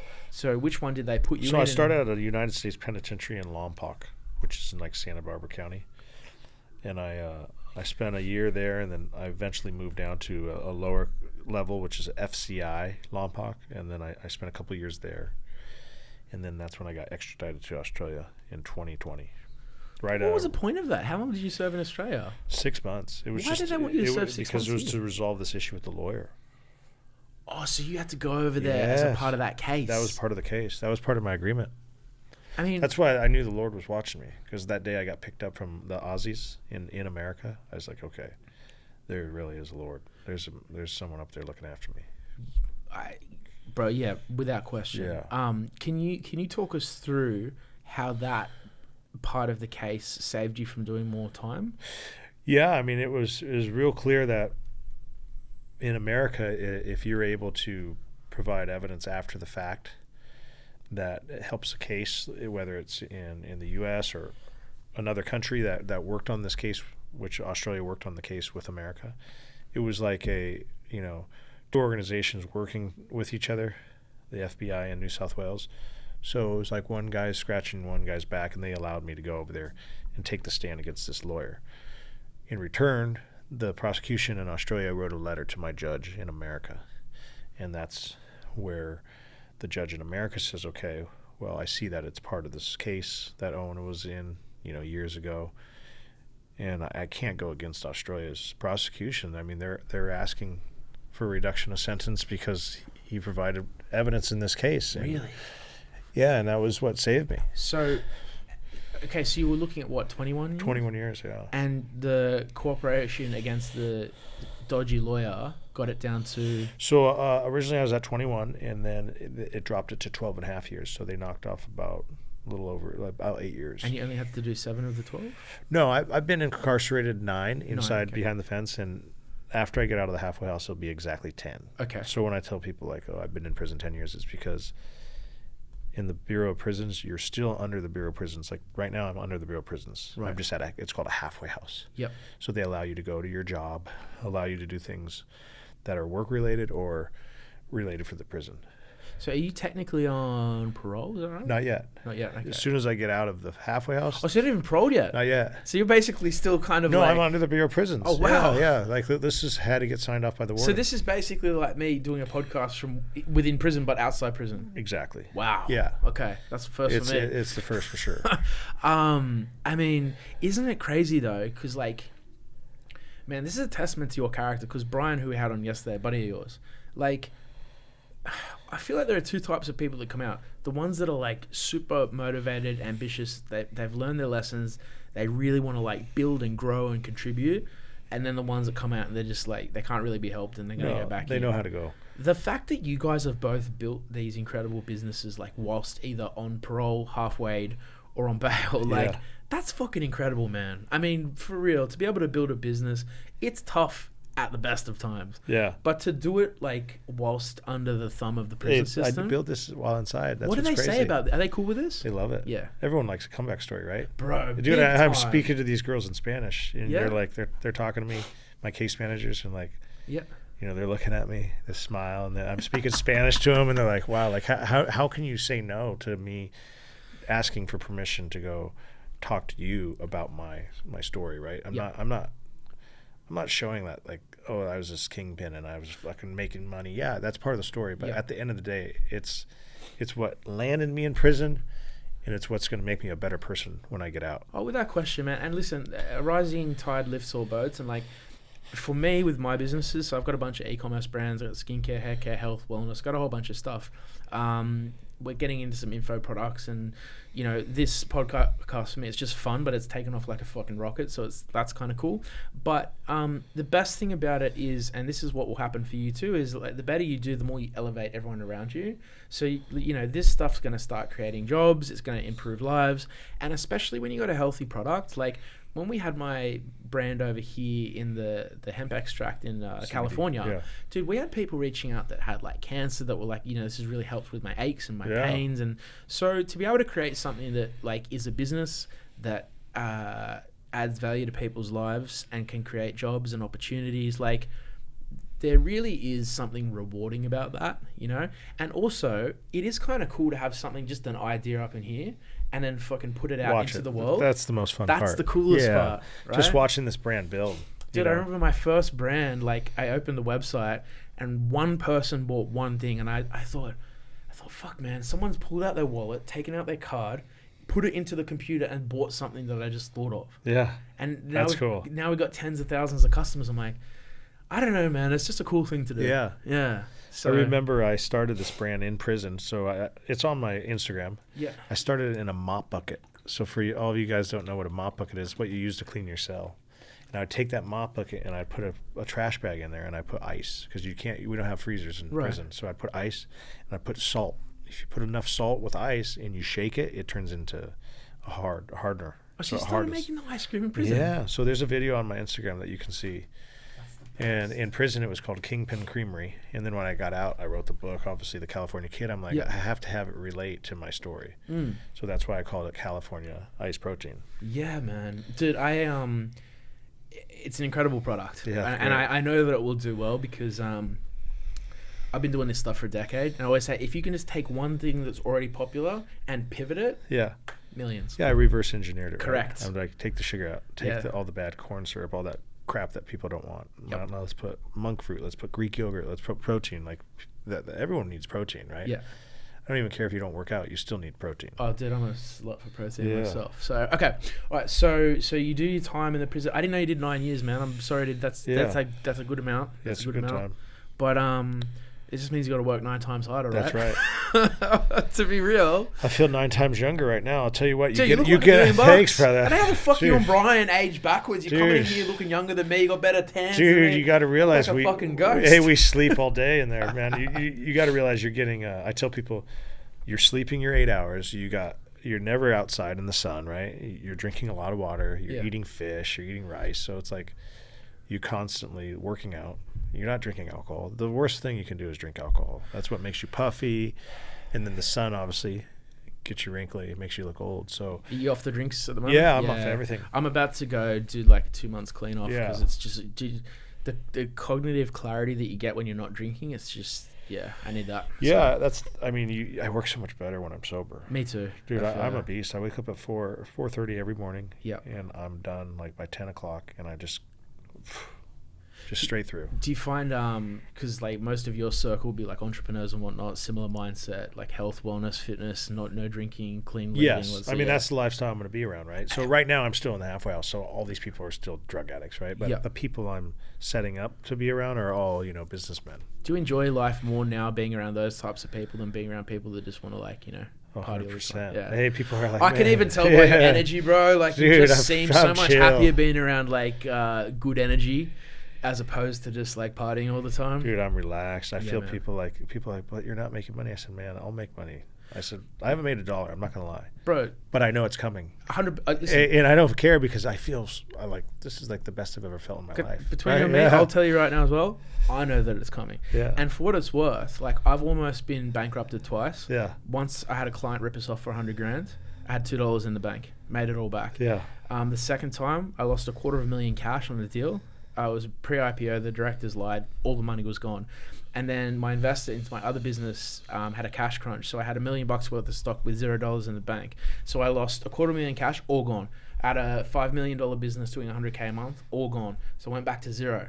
And so I've nearly been bankrupted 3 times, and I've always made my way back. And I feel that you're the same in the sense that like anything you do, it will succeed. It's just not a matter of if, it's just a matter of when. And bro, most people have to, at some point have had their back so far against the wall where they're like, I've got no backup plan. I have no support network. I'm the backup plan. Yeah. I'm the support network. So it has to work. And there's a difference between people who want to make something work compared to people who have to make it work. Yeah. And I think you're in that category. Yeah, and I keep telling myself slow and steady, right? Because before I cut corners, and that's what I ended up in prison because I'm cutting corners, doing things that are illegal, trying to make money, launder money, doing whatever I could to be that big shot. Now it's like I already know. That gets you in trouble. Yeah, man. Now it's like slow and steady wins the race. Well, we're gonna after this, I'm gonna we'll link up again because I'm gonna let's play out some stuff for this because I've got some cool stuff for sure. In prison, any I asked this to Brian as well, and it's just a standard question, but like, was there anything that you saw in there where you're like, shit, I don't want to see that again? Dude, I saw murders. You know, are you comfortable? PTSD is bad. You know, from it. I've seen stabbings. I saw a guy get killed.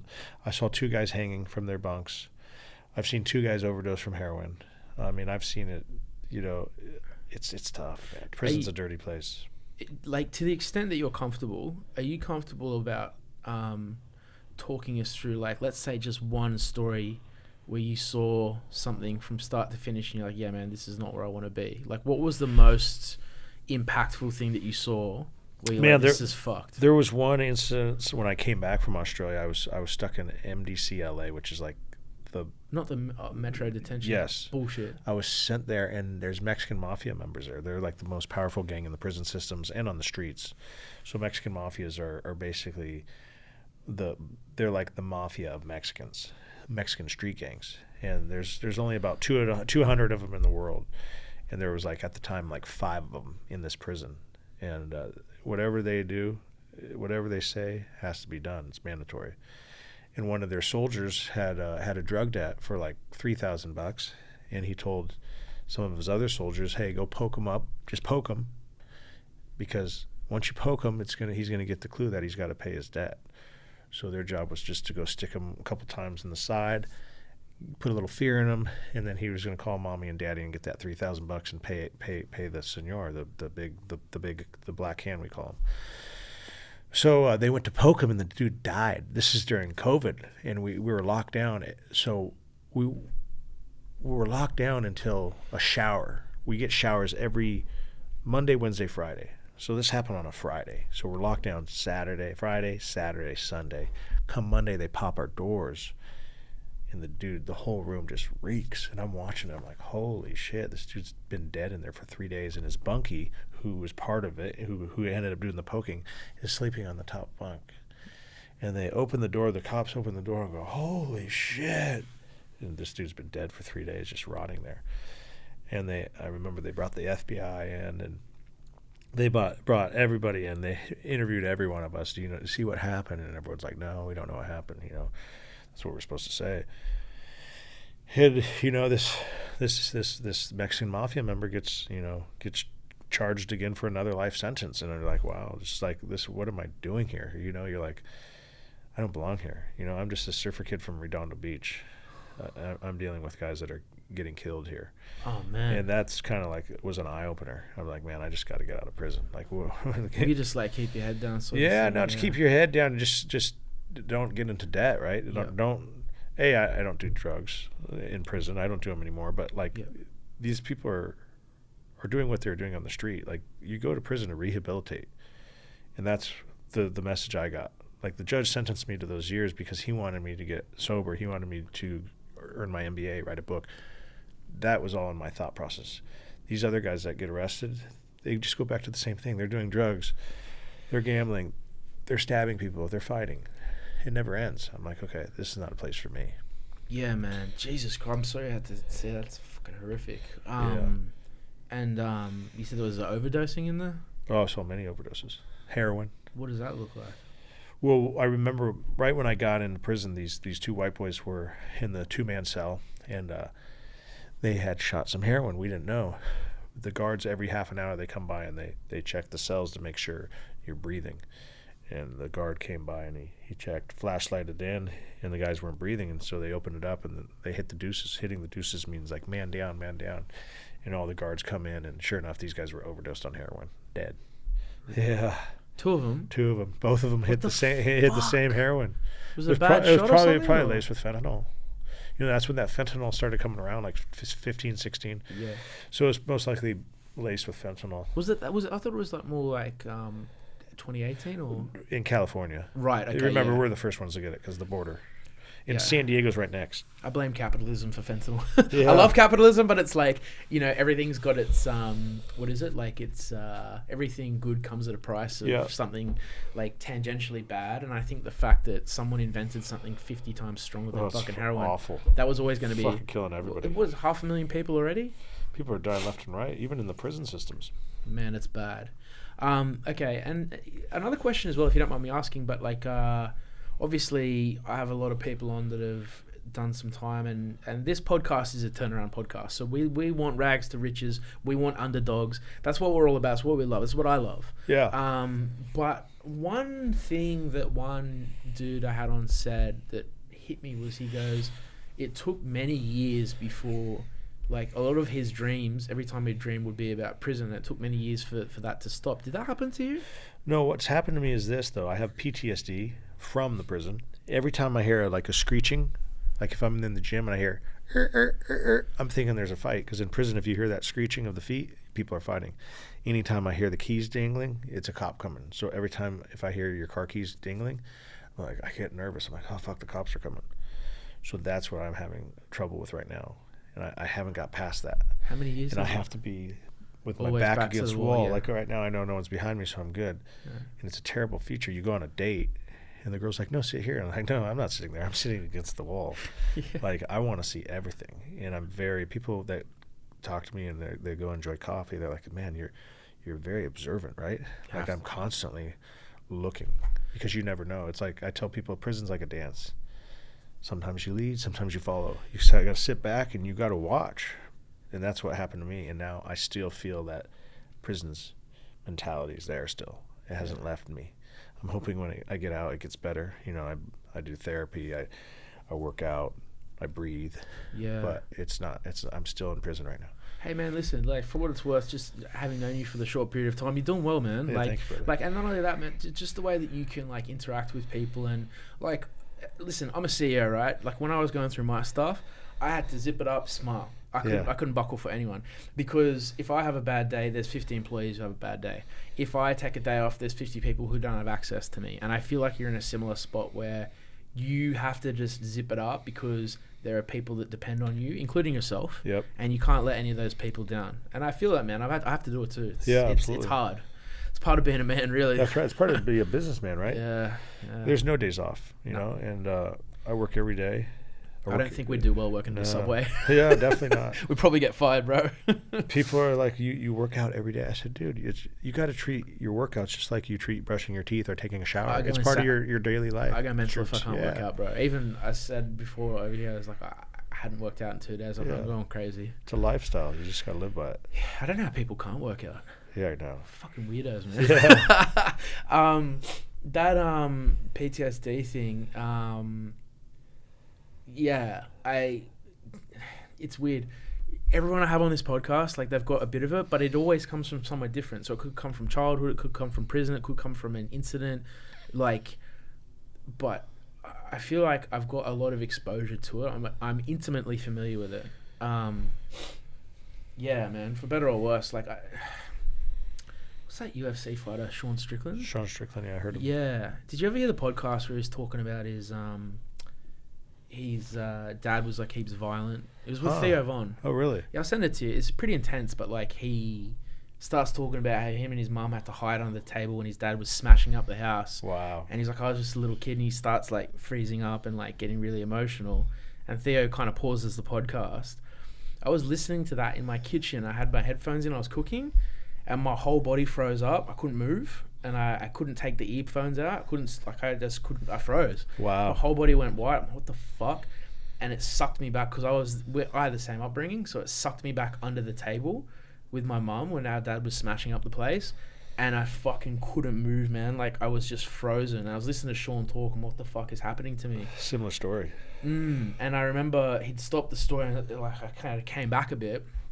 And I was like, fuck, man, what the fuck? And I was like, my girlfriend at the time, she's like, you should talk to someone. I'm like, I'm not fucking talking to anyone. She's like, please talk to someone. I said, okay. And he goes, yeah, that's like a PTSD For thing. sure, 100%. But I didn't even know that I had it. Dude, I think I have it with women. Well, really? Why? What happened to you? My mom left when I was like 8. Bullshit. Yeah, she left. But, she did it. My dad and her, they split up. Hang on, wait, you never saw her again? No, I saw her, twice a year. But you need that mother figure at that age. Well, my dad left when I was 8. No way. Yeah. So you were raised by a single dad? So I was raised by a single dad. I was raised by a single mom. Yeah, so now when a girl leaves me, it's like, fuck, no, you're not leaving. Get over here, right? Like, that's what it feels like. That's the fuck. I don't even know if this is just, I'm talking to you as a buddy now. Not as fuck the podcast, but like, but the only way it's just blasted 2 hours, by the way. Yeah, did we? It's fucking mental. Fast. Dude, I didn't even realize I had the same thing. Yeah. Because like when a relationship would come to a conclusion, I'd get heaps like panicked. I'm like, why do I feel panicked? And the psych said the same thing. He goes, it's because you've got that abandonment panic because like people who were supposed to look after you left you, and so you've got that panic still stuck in you. It caused a lot of this problems. I really believe it. I've talked to people that are like, they're fucking, so. I'm sorry, did you have siblings? Yeah, I have 2 sisters. Yeah, I got 3 brothers. Yeah, so one of my sisters went with her. Where do you sit? I'm the oldest. So am I. Yeah. What the fuck is going on here, man? We live parallel lives. Very parallel. Just across the country. And how's your dad doing now? Dad's good. He's in Montana, retired. He must be. Yeah, I can't wait to see him. Pretty impressed with what's happening. Yeah, he's happy. He wants to see. Awesome. He was a big factor in my prison time, and he would see me like every 3 months. And if I didn't have him, I would have been. It was hard for me to deal with him. Just wondering, like, am I going to be able to see my dad again? Like, I felt like I was going to lose him while I was in there, because I was supposed to get out in 2038, right? Yeah. So for me, I'm like, man, please, Dad, stay strong. Just stay. You got to wait for me, Pops. We got to golf. Good on you, man. That's really cool, dude. So, the day I got out, he was there to greet me from the prison, and it was like, fuck yeah, my Pops, he's there. Oh, bro, that makes me so happy. Did he ever remarry or? No. He's just a fisherman, golfs and fishes in Montana. Good on him. That could not have been easy to raise 3. My mum did it until we were 12. Again, that guardian angel, we had a really good stepdad. Like, he was fantastic. My mum's a drug addict now, so I haven't seen her in like 10 years. And so, but I have a lot of respect because, man, she raised you, Yeah. Drugs helped her a lot, but she still did it. She pulled it off. Yeah. People like, how's your mum? I'm like, what are you passionate about? Like, I don't know, sports. I'm like, she has that, but for drugs. So it's like, I haven't seen her for a while. But, man, that's awesome. So your dad was there when you got out? Yeah, he was there. Yeah, right. That must have felt so good. It was awesome. Yeah. Just to know he lived, I'm like, oh, man, the whole time you're thinking, like, am I going to lose my parents while I'm in here? That was my biggest fear. Because, like, I don't know how I'm going to handle that. I'm inside. Yeah. So it crossed my mind every day. I'm like, come on, Pops, hang in there. How old is he now? He's 73. Nice, bro. Yeah, so I'm excited. Once I'm out of the halfway house, we plan to meet up in Montana where he lives and golf. I'll hook you up with some gifts for him after this. Appreciate it. I've got one of my brands. You're gonna love this. So I've got the gummy vitamins are fucking amazing. I'm gonna send you some as well. But I've got this brand. It is tell me if you, or maybe I already sent this to you. Give me 2 secs. I'll find this and we're gonna do a powerful wrap up. Do you remember that guy? Oh yeah, his name is, don't say it, Flavio. Say it again. Fabio, yeah, that's right. He's a good buddy of mine. Yeah, Fabio. So yeah, skin and haircut Fabio. I'll send some to your dad as well. Yeah, he's great. Yeah, Dude, he's been around forever, man. Him and we have lunch around the corner every time I come over here. Yeah, he's a legend. I'm hoping to see him before I leave. He's from Australia. No, he's Italian. Oh, he's Italian. Okay. Yeah. Do you want to come to lunch with us before I leave? Yeah, I would love to. Yeah, dude, women come up and they give him their like children to hold for photos and stuff. You're kidding. And he's still got his long hair and his chest out. He's got a whole no baby. way. It's fucking crazy. That's hilarious, dude. He's a legend. Okay, so I know a podcast has been good when time is like quicksand. We just fucking massacred 2 hours, bro. We just did 2 hours. Fast. I didn't even realize it. Yeah, wow. That's the fastest 2 hours I've ever done. Fast. I think the best thing about this is like, I think new media is taking over the traditional space. I think legacy media is dead, and I think this is new. And I think the reason why people like it is because a lot of people, like in today's age with tech, are quite isolated, and people have less friends, and people go out less. for whatever reason. So when we do podcasts, it's like they get to sit in the room with us. Yes. The last one we did got 250,000 views on YouTube. So to get 250,000 people to sit in a room with you for 2 hours is no easy feat. I know this podcast will do well, and we're going to get tens of thousands of people that are sitting in a room with us. And obviously want to thank you for sharing your story because, bro, it's fucking powerful. And I think leading up to the movie, you know, this is going to be a good piece of new media. And once we put this, YouTube content's like a seed. You put it there and it just fucking grows forever. So we might do 10K, that could grow to 10 million, who knows? And you never know because it's like a library, right? Correct. So we never know what happens with my life. And if people start looking my name up, all of a sudden that just starts. Exactly. It's that library. Correct. And my job, and I say this to all my guests, my only job, and I don't care about anything else, is anyone who's granted me the privilege of their time, I want to reciprocate that. And what I try to do for my guests is I'm just capturing a piece of your legacy and your story so that your children and grandchildren and anyone 100 years from now who wants to know who you are, they can flip this on and they'll know all about who you are from sitting in a room with you. And it's just my job to capture that piece of your story and then solidify that legacy on the internet. That's awesome. That's what I do. Yeah, so I like it. That's a good way to explain thank you for allowing me to do that. Where I want to wrap this up, I'm going to plug the protein ice cream. It's fucking delicious. I'm going to plug the book. I'm going to plug the merch. We'll put all the links in the bio. We're on TikTok, Instagram, or we're on Spotify, we're on Apple, we're on YouTube, all platforms. What I want to do, because we've got a good 10 minutes to wrap up, is can you talk me through, so where are you at with the movie? How do you feel about it? What do you expect from this? Because this is pretty big, man. You know what I've been told about the movie, that it's coming, and I got to leave it right there. Okay. Yeah, it's coming. I've just been told. You're under a deep contract. Yes. Hey, I hope they're cool with this because I've done this. Contractual. What did the guy from South White Underbelly call it? He said contractual obligations. Yes. So I'm just going to leave it there. Okay. Because I don't want to have the big wigs in Hollywood breathing down our neck. Yeah, gotcha. Because they're powerful people. Oh, now listen, man. Like, I've tried to do this in a very respectful way where I wanted this to be like a baseline for who you are and what you've been doing, so that you know, hopefully this can be a supporting base for when that pops off. Because a lot of Hollywood actors will do like press tours. But I feel like the podcast circuit is a good baseline for movies now. It's a great base. Yeah, and Jordan Belfort did it before his movie as well. Did he? So yeah. Okay. He had interviews out there, and I think that content gave the moviegoers a better digital relationship with him before the movie. That's great. So what I want to do here, you know, out of respect for you and the people who are working on this, is to kind of give moviegoers that digital relationship before they go into the movie, so when they do watch the movie, they feel like they know you. That's what I want. And that's where you got to start right here, because to be honest, this book, man, this tells like. Can I have another quick look at that? So guys, just for anyone that doesn't know, this is so cool. You still write a personalized message on the side. I love this. It says, "Thank you for supporting my story. Phyllis is another big fucking balls fits better to me." I'm gonna keep the rest for me. Yeah, that's personal. This is awesome, bro. All right, bro, I cannot thank you enough for this. So we won't go too much on the movie. Let's let that stand on its own 2 legs and speak for itself. I have no doubt you're in really good hands. I can guarantee it's going to fucking pop off. I know that it will. Yeah. My wrap-up question is twofold. So the first one is, I already kind of know the answer to this, but like, how do you see life in the next 10 years? I see I'm going to become a Kingpin again. Yeah. But it's going to be for ice cream. Yep. Protein ice cream.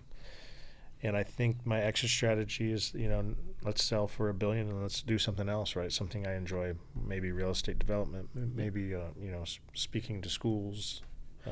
So I'm meeting a guy on Monday. I'll tell you off the podcast. He's got a brand. Fuck, I won't say what it is. It's in the cosmetic self-improvement space. Okay. So I'll tell you what it is off the podcast. But he just sells little kits, right? He sells little kits online. Where he's making up to $70,000 a day on his store. So every morning he wakes up, 70 grand every day, just from the internet. I don't even think he's in stores yet. I know another guy, he got his product in stores. They were making $1 million a month. So this is all normal in my world. Wow. So, you know, you got me in your corner for free. Yeah. Anything you need, I'm here to help, you know, and I will do it all pro bono. Like, if you want advice, if you want introductions, more than happy to help. I find that, and I'm sure you find this too, I believe the universe hands us people intentionally and for a reason. They'll hand you the bad ones for a lesson. They'll hand you the good ones for a reason. You know, so I genuinely believe in the law of attraction, the law of the design of the universe, and I feel that the right people float in when we need them, and so do the wrong ones. Yeah. You know, and that's why you're here. Yeah. So For sure. And then, like, you've done a lot of work on your personal brand that I call, like, legacy solidifying. So that could be a brand, that could be a book, that could be a movie. You're doing all three. Yeah. So, like, that's the sort of stuff where, like, if you get hit by a bus, that's going to outlast you. Yeah. When that day comes, hopefully in fucking, who knows, like 50 to 100 years, if you can live that long. So let's say when you cross the 100-year-old mark, like, what do you want people to remember about you, and what do you kind of want to be remembered for? My legacy, you know, I want to be known as that guy that was the underdog, right? And he made some bad choices in life, but when he got out of prison, he took a second chance, and he showed resilience, and he showed reform and redemption, right? And I want people to realize, like, you can fuck up in life, but it's about what you do when you get up. Because I tell people, it was like I went against Mike Tyson, and I got knocked down, and I kept getting knocked down, but I finally got up, and I said, fuck it, I'm going to keep going. And eventually I made it out of prison, and I'm here today speaking with you, and I'm building this brand, this California kid figure, and I started this ice cream company, California Ice Protein, and I want to be known as that guy from putting bad things on the streets to now putting healthy treats, you know, giving now from putting bad things on the streets to giving now healthy treats. I love that. Because people are going to be like, yeah, he's a bad person, he was a drug dealer, he contaminated the streets with bad things, but he made good. Yeah. He came back out, and he gave something positive. I can see it happening, man. And not only that, like, once this movie comes out as well, yeah, I hope they infuse the ice cream in the movie as well. You should try and get them to do that, man, because that could be a good little plug. But either way, man, like, listen, you know, I think real people recognize real people, and I think in this world, you know, you gravitate towards the people that are like you. And for me, it's a real honor and a privilege to share a room with you, to have you share your story with us. And, you know, man, just to play a small part in this legacy that you're building, because I honestly think this is going to be huge. I think, I always say, like, people make businesses, man, and, like, the passion that you put into it, even down to writing the letters in the book, to the passion that you put into the ice cream, I really feel that that's what's going to drive the success of both of them. And, you know, I hope you get to the day where, like, your hand's about to fall off from writing letters on the book. Well, I tell people, you can go on Amazon, right, and you can buy the book. Yeah. But Jeff Bezos can't give you a personal message from Owen Hanson. No, I love right? that, bro. So I tell people, listen, I'm going to offer you the free shipping just like Jeff Bezos does. Yep. But Jeff ain't going to sign my name. No, I love that, I'm the man. only Owen Hanson. And I think that passion, from what I've seen in my career, that's what's going to drive the success of this. So, look, man, I'm looking forward to this. We just blasted 2 hours. I reckon when I come back, should probably even do another one before Christmas, man. Yeah, no Come problem. up with some war stories, you know, we can share. Some more. Get a bit more of that legacy on camera. But listen, bro, apart from that, Owen Hanson, it's been an absolute pleasure. I hope to have you back on again soon. And yeah, man, we'll catch up after this as well. Great, brother. Appreciate it. Thank you. Cheers. Thanks for having me.